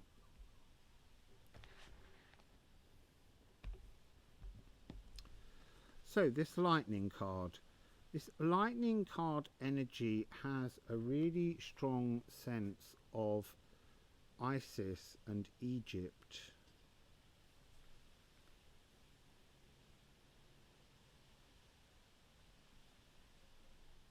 It's got a real sense of,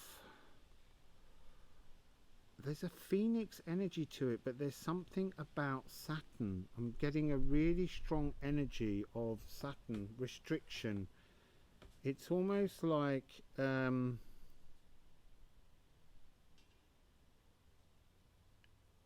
it's an energy of being too energetic almost. That's not quite what I want to say. It's almost like flying above things. It's almost like overthinking. I need to get a card on that immediately, because that one's being really unclear. It's giving me a sense I'm seeing fire, electricity, emotions, I need some clarification, please, on this lightning, because it's not making sense as a wound. What is this? Please give me clarification for Scorpio. Clarification for Scorpio.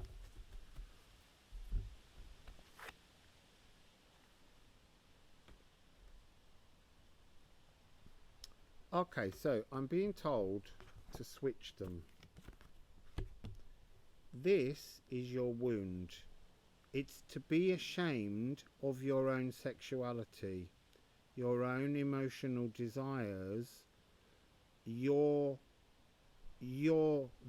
look, people are trying to say you are being led astray, but actually you have the card of the Lovers. You have this energy of understanding a kind of, I want to say your wound is being ahead of your time, is understanding things and being too sophisticated for the frequency of others. And you've got this desire to just, I want to say, savage people, to slice at people who don't get it. Your wound is being you. That's really much more fascinating than the normal sense of how these wounds are. You are, by your very nature, you're not being led astray. You're living a truth that is uncomfortable for society, and yet in your own inner being you've got this wonderful sense of who you are and who you should be, and yet it's like you're having to defend yourself. It's like being weary of having to defend yourself and come in with Queen of Swords energy and cut people backwards and stop people from pushing your buttons that they don't need to be involved in. You know, you've chosen your own way in which to exist. They need to just accept that. You accept it in others, and it's definitely something to do with sexuality and the exploration and the enjoyment of it is wounding you because it's seen as disdainful to others. And this lightning is about rising above. You see, then it all makes sense, because this is very much Queen of Swords energy, but rising above it without the need to behead, being a beacon. So let's look at yourself. What's the balm? What's the balm?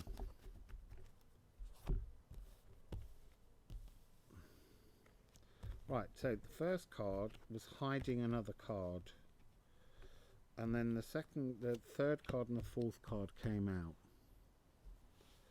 What's the balm? So you have the card of the spiritual warrior. So your frequency is to understand that you bring an energy of passions that keeps wounding you. It's an endless wound of emotional passion. It's very much Pluto and Mars. It's a kind of fiery passion inside your watery heart that you feel battered by it. You feel, you know, this temptation. It's like your very nature makes you keep challenging what people see as very dark emotions. This card came out earlier. This is the Page of Cups, and that's very much this energy of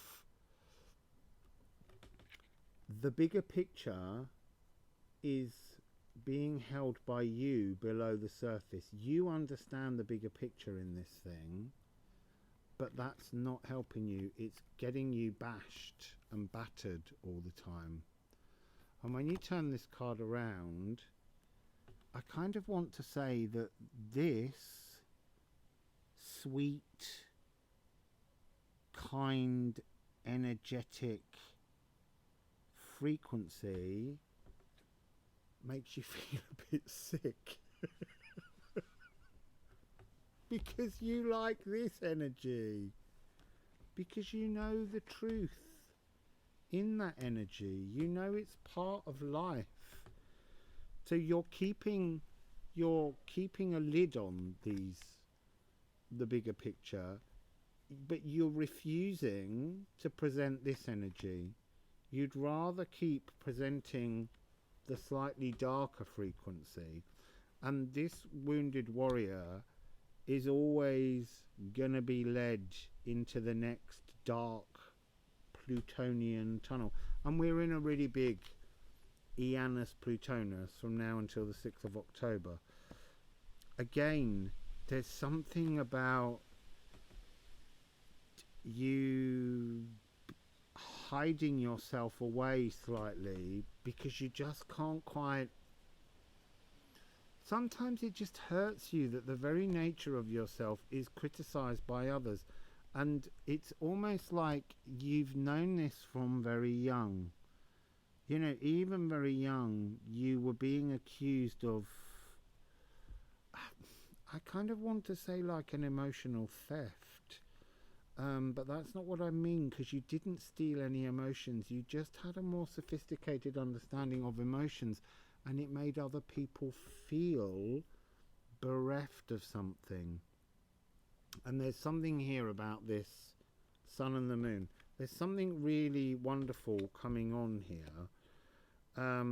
Again, you know, all of your cards, aside from the warrior, they're all facing away, like they can't, you know, your truth is that you're a spiritual warrior that deals in dark temptations. And here, it's like you are, this is what you think people see you as some kind of sexual devil frequency, something to be avoided, and yet you understand that actually it's the whole of society that's chaining itself to the wrong notion of what it means to be sexually free and liberated, Scorpio, which is a beautiful thing. And you're heading towards this lightning balm. So let's just see if we can have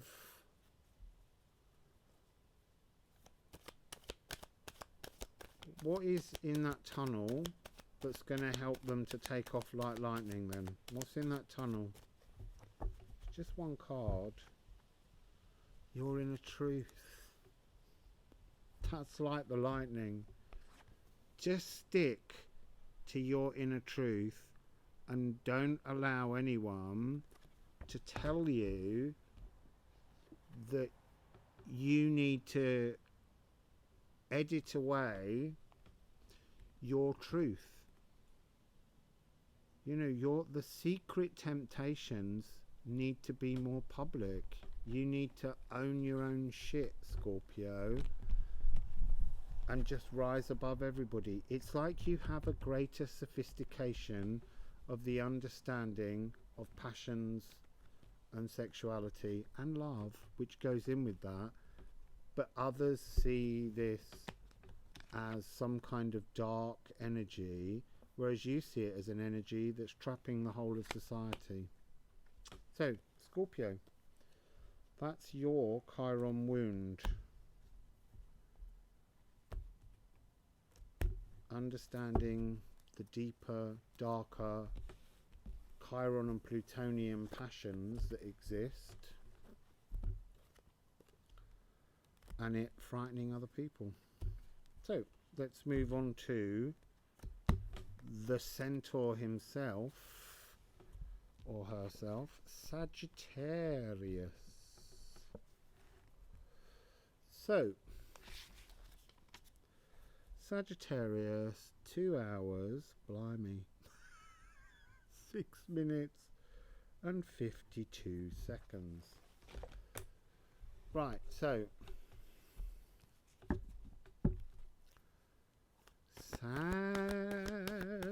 Sagittarius, the centaur. The centaur. What is the centaur's wound? Primal wound. It's tipping on the edge like it's going to fall off. Oh, look. Aligning your universe. This is barbarian to civilization. It's like that is your core wound. Not being able to understand how to engage with that, and what is the healing destiny of Apollo to transform, to make yourself something from your ashes. It's interesting. You've got 3-9, which is 12, but when you add in the first card, you get that 13. You get that energy of being freed from time. So what am I getting from aligning your universe? To navigate distractions. I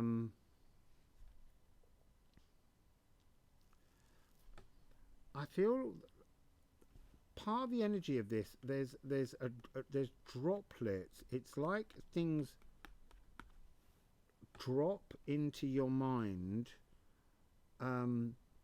thoughts, you know, in your most civilized moments, in your moments where you bloom with beauty, there's like a drip, drip, drip, drip, plop, and it gets right inside your head of that barbarianism.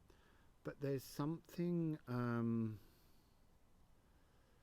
that's connecting.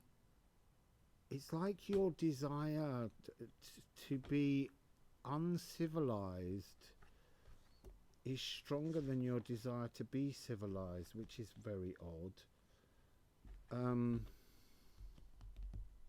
We're going to a Phoenix transformation, but there's something I need some sort of clarification on this, because there's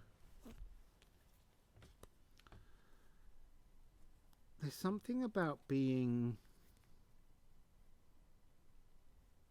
sexualized. There's a tiny butterfly in this card which is a symbol of transformation, and it's like it's almost like your third eye brings you dark thoughts that, I don't want to say frighten you as such, but I don't understand what this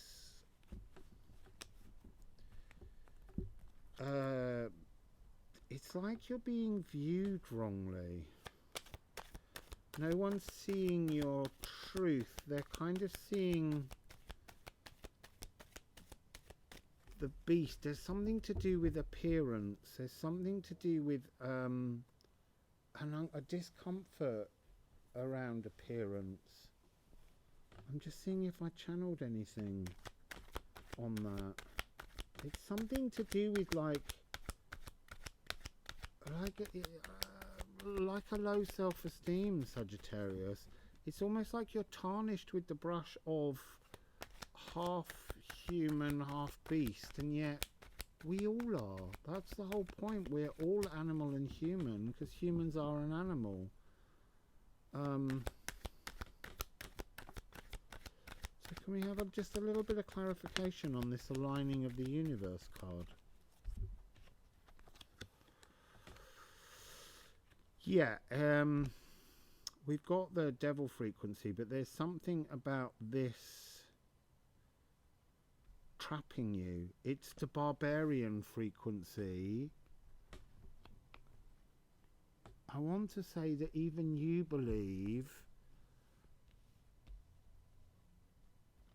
that you are, I want to say, somehow not deserving of the wonderful things, because there's something about the divine feminine frequency here that's being sort of veiled over, and there's a real dominance here of male energy.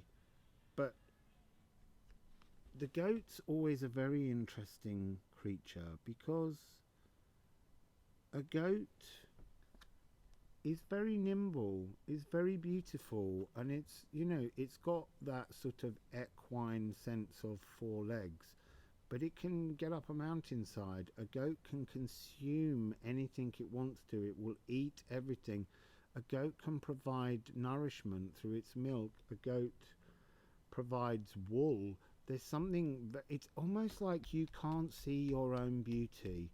That's what it is. It's a real energy of low self-esteem that needs to come into divine union, that needs to come into dominion with itself. And this is a card that is Mars in Aries. That's a very current frequency. This card's come up a few times, twice in other readings. This is Gipt. This is the union, the alignment of your universe to create a space for yourself. But to do that, you've got to get past this distortion that is created. All this wonderful nourishment is just kind of lashed on to the masculine penis that's sitting there, and that's not your true frequency. But it's somehow a frequency that you're compulsively you know, self-flagellating yourself. You're beating yourself up unnecessarily, Sagittarius. But I think that's got something to do with that Chiron energy of civilized or barbarian. It doesn't matter how civilized you get, you still think everyone thinks you're a barbarian, and they don't. It's how you wound yourself with that repetitive pattern. So let's get some balm for you, some salve, some healing medicine. Can we please help them to see something? That's interesting. I'm going to pull that one out because it's a Chiron frequency. So you've got total air energy.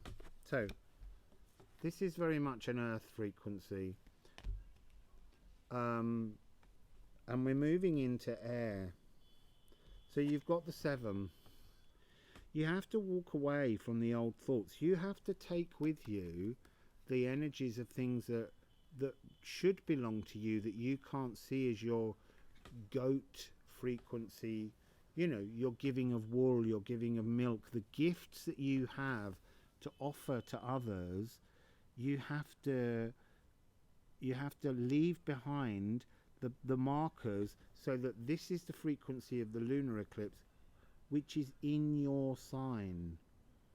Because it's in your sign. That full moon begins in your sign, and this is your chance to walk towards the solar eclipse and change your perception of yourself, Sagittarius. And the reverse of this,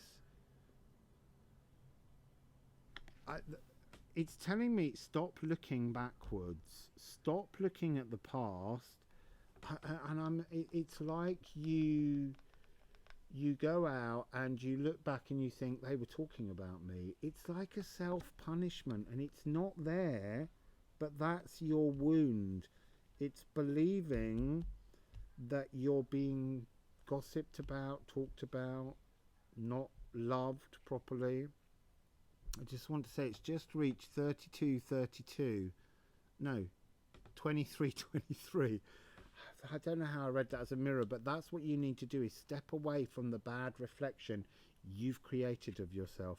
And then you have the 2 of Swords. This has come out again in other signs recently. This is about trying to hold a balance that isn't your truth, because it's turbulent emotions all around, and you need to be able to focus on that gentle healing energy of your full moon in Sagittarius to help you move through that frequency to the solar eclipse. I'm going to bring that eclipse. Oh, look at that. That's gorgeous, Scorpio. Because you're gorgeous, Scorpio. And then what do you have? The Ten of Swords. You can't be given anything. Look, all of those wounds, all of them that look so painful, you put all those swords in because you're sitting there, you're looking at it, and you're thinking, oh well, oh look, there's the lunar eclipse and the solar eclipse. In many ways, it's that idea. This is your time to end and transform. But what do you need to do when you're in there? This is a Chiron energy. This is a healing energy. This is the moment of stillness within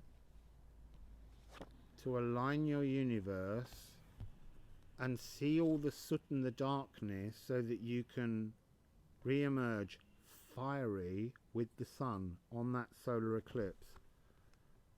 And the back of this card shows you sort of looking out over the world and seeing that actually all of the people that you feel, you know, again, are talking, bad mouthing, all of those things. They're a creation that you've been bringing towards you as a frequency since very young, because that energy started very young. The idea that others criticized you has allowed you to perpetuate that energy by it coming out of your heart and the universe mirroring. That's what that mirror time was, mirroring back the wrong frequency. It doesn't exist. You've got to move past that now. So we just asked for a card to end. What's the beautiful stuff that's coming towards our lovely centaurs as they come out of this tunnel? So you have the Knight of Cups, which is actually the King of Cups. You're being given a chance to rise. Look, it's you in balance, the centaur, half human, half beast, but also angelic. You're kind of like Pegasus centaur. And then you become your true spiritual warrior. Again, look, the eclipse is drawn here. When you emerge from this tunnel, you will have aligned all of your old frequencies. Look, the Two of Wands is now, there's 8 of them doing the same thing. Your dominion becomes so powerful as you come out of this eclipse tunnel. And this is the sun in Sagittarius. It's in your own sign. This is you. And it comes out in addition with the sun in Aries, understanding the vision of where you are heading. Finally, we'll put that one down because that wasn't part of it. With this new frequency that you have of being a kind of flying centaur. I'm not sure that they exist, but that's what you're going to become, Sagittarius. Some kind of new mythical spiritual warrior that will feel healed, transformed, and ready through your wounds that you've held to help others heal their wounds. So you're becoming a teacher, you're becoming a mentor, you're becoming empowered to help others, which is beautiful. Okay, so Capricorn next. Capricorn. So I need to write down a time for Capricorn, 2 hours, 21 and 16 seconds. Capricorn, welcome to your part of the reading. Oh, I want to say itchy head suddenly, Capricorn. crown chakra frequency coming in. So Capricorn. Capricorn, Capricorn, Capricorn, Capricorn, Capricorn, Capricorn. What's your wound, Capricorn? There's your wound. And what's your Apollo healing destiny?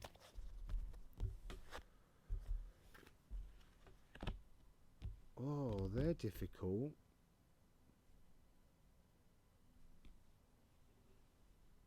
So, Itchy Head, which came out. What's your wound? Galactic Healer, which is move forward with an open mind.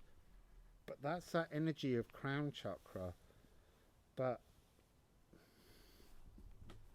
I'm not seeing how that's a wound, Capricorn, if I'm really honest.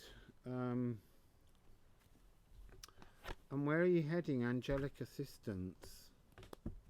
69, 17. So, I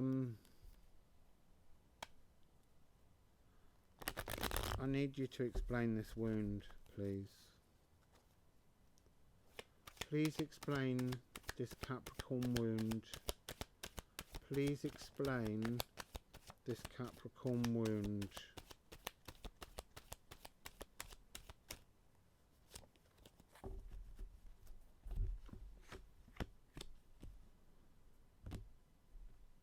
You know, seriously, I'm not understanding this at all. I'm going to have to keep digging cards until it makes sense.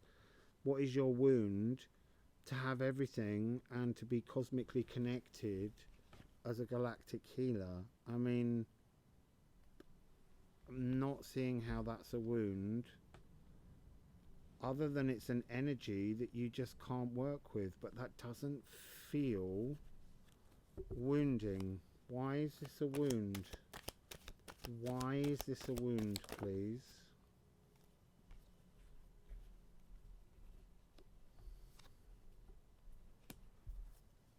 Again, that's not making sense. They're the most powerful cards. I can't see why it's a wound.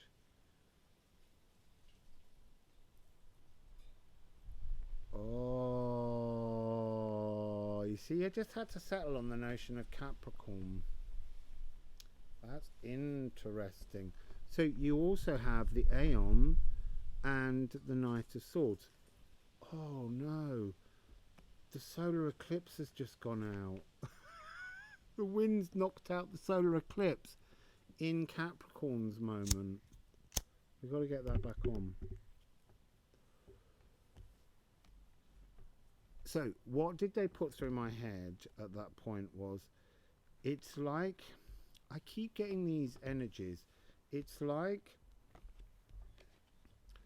there are frequencies that exist within some of the signs. I've got it in Gemini and I got it in Libra. It's like you, this is your truth. This opener of gateways, this keeper of gateways, this zen of thoughts energy. It's like you've never been able to live in your true frequency. You are, it's cosmically gifted. I want to say it's almost like the energy that we've placed on Capricorn has been a complete distortion. You know, that goat energy, it's a sea goat. What is a sea goat? It's a goat. It's a very strange creature that almost makes no sense. What is your wound is that you almost struggle to make sense. You've got 20 and 19. It's like you hold some kind of cosmic key to a series of portals through time that affects the whole zodiac, because this sun energy on this card has the entire zodiac within it. And it's like, until now, your light, your sun was constantly being put out. It's like you've been wounded by society somehow. So let's just move into these cards and see how that unfolds, Capricorn. because that's very, very odd frequency. Can you give us some more information for Capricorn? Some more information, please, for Capricorn. Some more information, please, for Capricorn. Please clarify for Capricorn.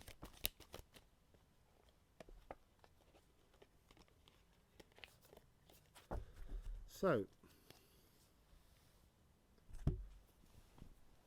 what do we have here? We have the King of Swords again. There's something about this double King of Swords energy that's telling me that until this air epoch, because you are an earth sign, your sign was almost being so exaggerated for the last 200 years that you were having to live under a total distortion that's now beginning to take a new flight almost. And that's when you look, this is almost what you've been looking at: turbulence, difficulty. Behind here there's a scythe. You've had to cut things away. There's I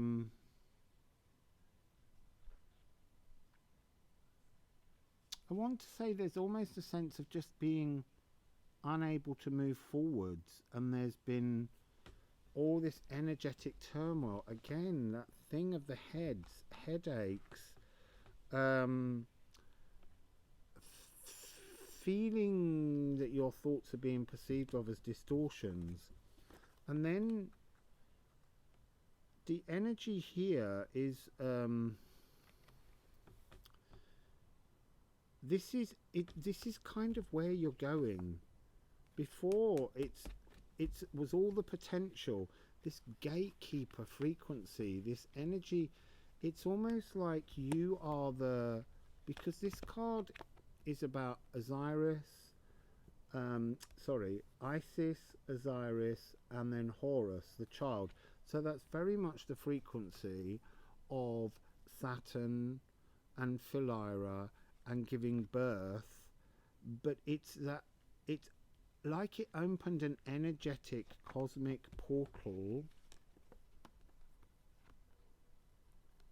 to remember something that couldn't be heard or seen or frequenced, vibrated upon, because of the toxicity of the energy as was.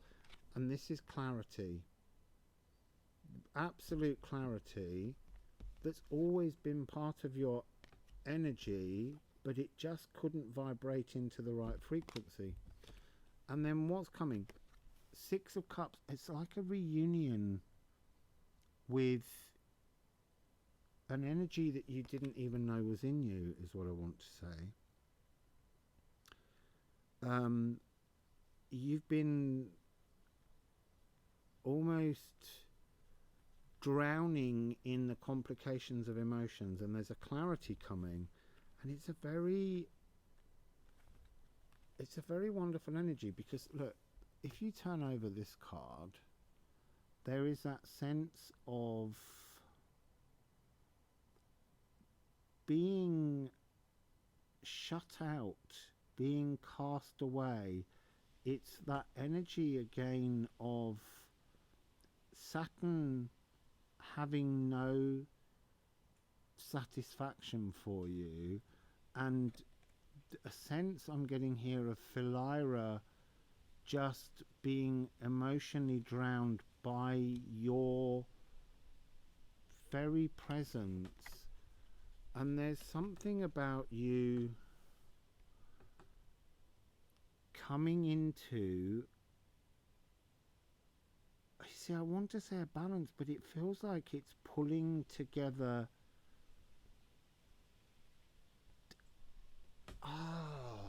So it's this.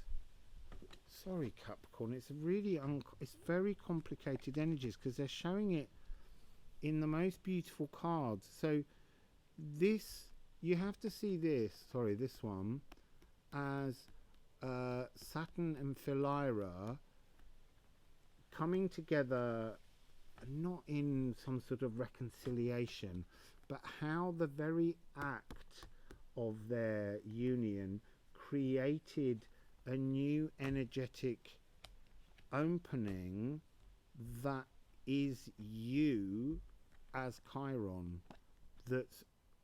It's the healer energy at its very core, at its very earliest, as a cosmic gift to everything. But it's like you can't even begin to imagine that that's the frequency that exists within you. And then I'm getting the energy of this is you, but you as oneness with yourself, you connected to. It's like this is Horus grown up, and the age of Aquarius is often called the age of Horus in Egyptian terms.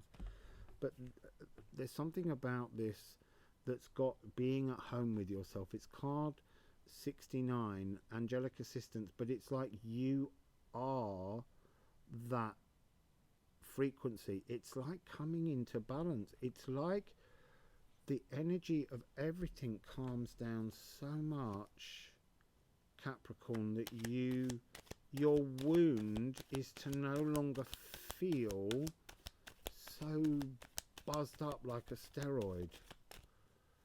So you've got Hierophant. This is another card that's like divine masculinity. This is a card that you'll see in the blog that I wrote. This is another card of Chiron. It's like within you there's the energy of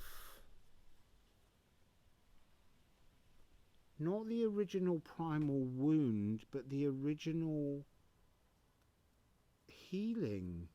But you couldn't recognize that energetic portal within you until now. Look, the oppression of you not being able to see your own truths ends soon. Tunnel, changes of thought. What else can you tell Capricorn about what this Janus Geminis is offering them? Yeah, it's offering you the end of all of that pain. It's bringing you back into union with yourself. That's really beautiful. But that was difficult. That was so difficult to read out. It was, you've got all this amazing frequency hidden within you that you couldn't see the wood for trees. So that's you, Capricorn. That was really tricky.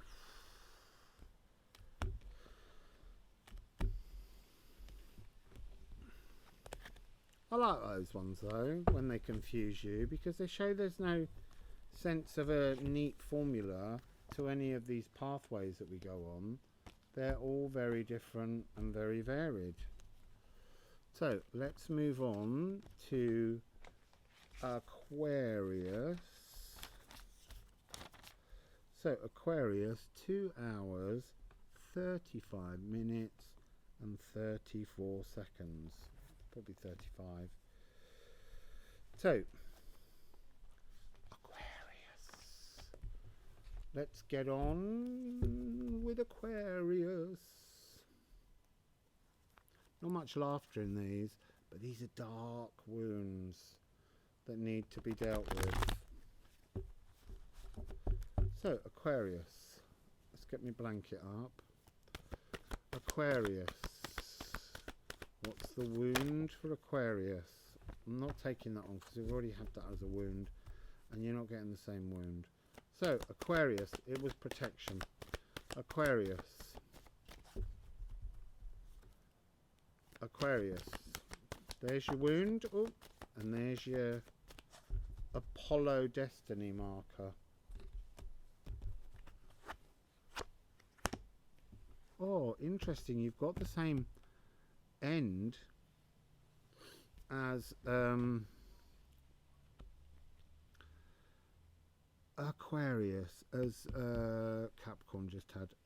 43, compassion. What is your wound? Compassion. An inability to see compassion. That's fascinating. Fixed air that you are. And then angel assistance as your healing. The energy of these two cards is incredibly beautiful, but I'm sensing, I'm being told to add a card. I'm sensing that there's a notion of needing to understand the dark side of Aquarius, because we always see Aquarius as some kind of hippie, trippy kind of rainbow farts sort of frequency, and there's a lot of rainbow farts all over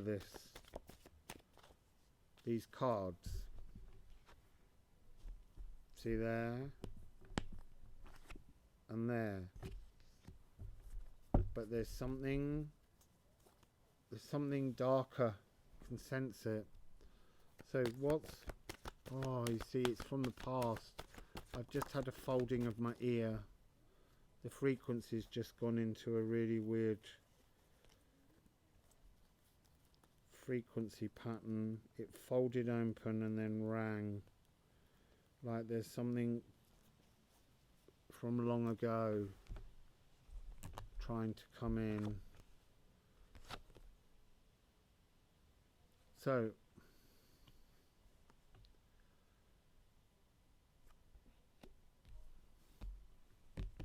this compassion is coming with clear and activate and channel your knowledge. It's like, yeah, it's something coming in from very, very past, but it's critical judgment. It's like, I want to say that somehow you project critical judgment on others. And it's an energy from the past. It's a very fixed air energy. It's like there's like a shadow just in the past. I need to ask about this shadow. You're meant to be creating a sacred space, but there's a darkness within you that's stopping you doing it. There's a sort of, ooh, there's something a bit, I want to say, there's like an injustice or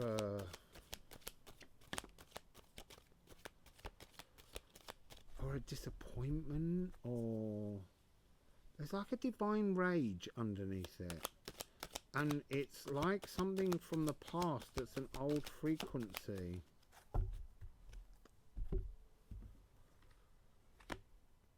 So, you have the Seven of Pentacles.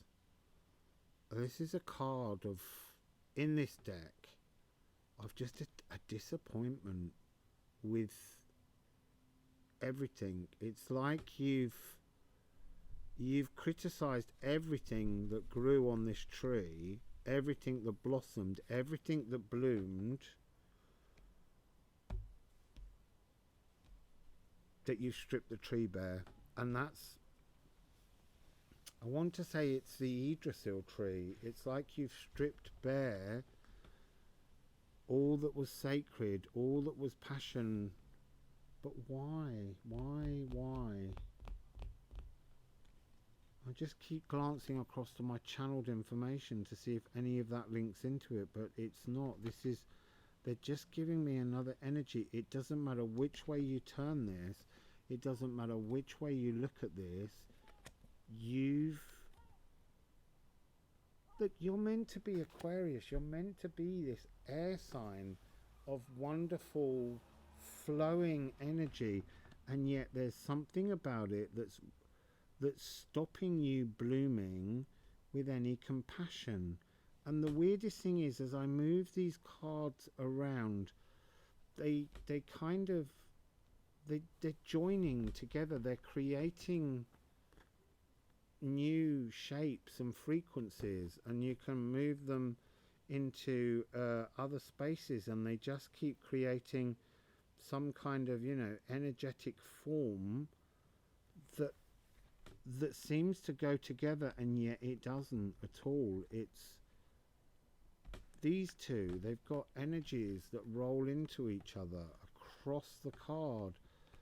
It's a sense of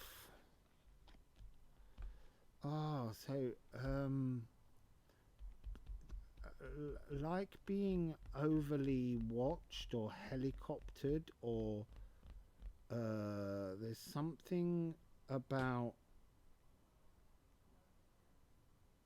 being you know, obviously it's easy to say being given no compassion, Aquarius, but there's something to do with like being spied on as a child, or there's a criticism that came to you that's developed into you criticizing everything around you in your desire to be an individual, without realizing that you've actually cleared everything. This is to clear and activate. You've cleared everything entirely. That's your dark energy. And then you have the High Priestess and Temperance, but both of these are, there's something deeply emotionless.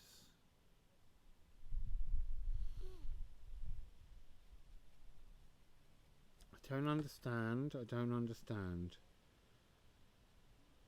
And when we turn it round, we've got Mercury, we've got sulfur, we've got healing, we've got pointing to something. She's pointing to something in particular. She's put down her scrolls. She's connected to Saturn. It's a deed, something specific. What is this deed? What is this moment in Aquarius that's given them this dark energy? Empress. It's like birth. The moment of life. Why would life and birth make the Aquarian wound the critical inability to show compassion? They're getting very hard, these messages, as we're going through.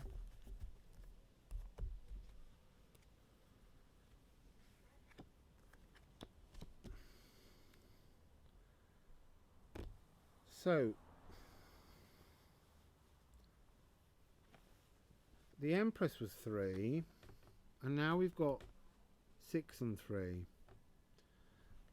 So what I'm getting is I'm getting Mercury again in Aquarius. Mercury, there's something about the throat chakra. I'm getting just being poked and poked and poked and poked till all of your sort of abundant loving energy was just poked right down at birth somehow. That's very heavy. And again, we've got Ninlil, and Ninlil brings life back together, but there's something sulphurous and choking about this energy, Aquarius. So let's find what the balm is. Let's find why. Let's ask. Come on, Aquarius. How does Aquarius get out of this? How does Aquarius get out of this? How does Aquarius get out of this?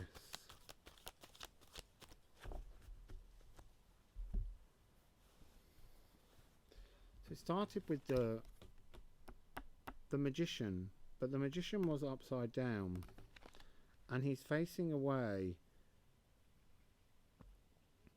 I think you've got to recognize the truth of the seed.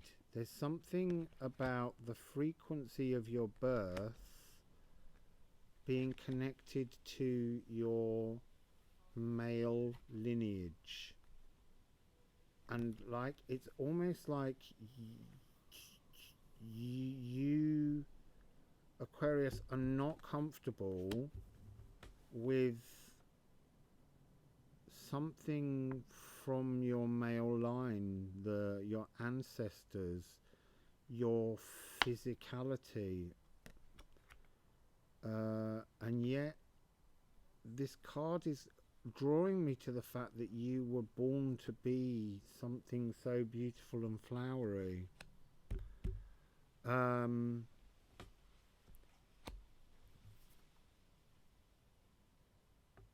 you have the Five of Cups, and that Five of Cups is like this. It's that nitpicking.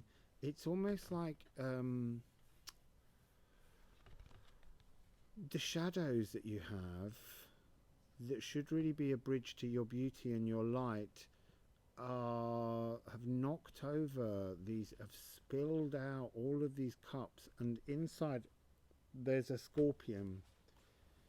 You've been stung by some kind of masculine energy, and I wanted to say brutality, but it's so awkward with these frequencies.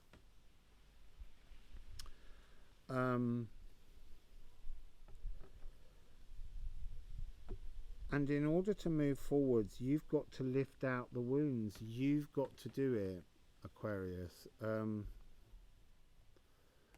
You've got this card here, which is talking about Nine of Swords now represents lifting out all the pains and cleaning them up as you move through this tunnel.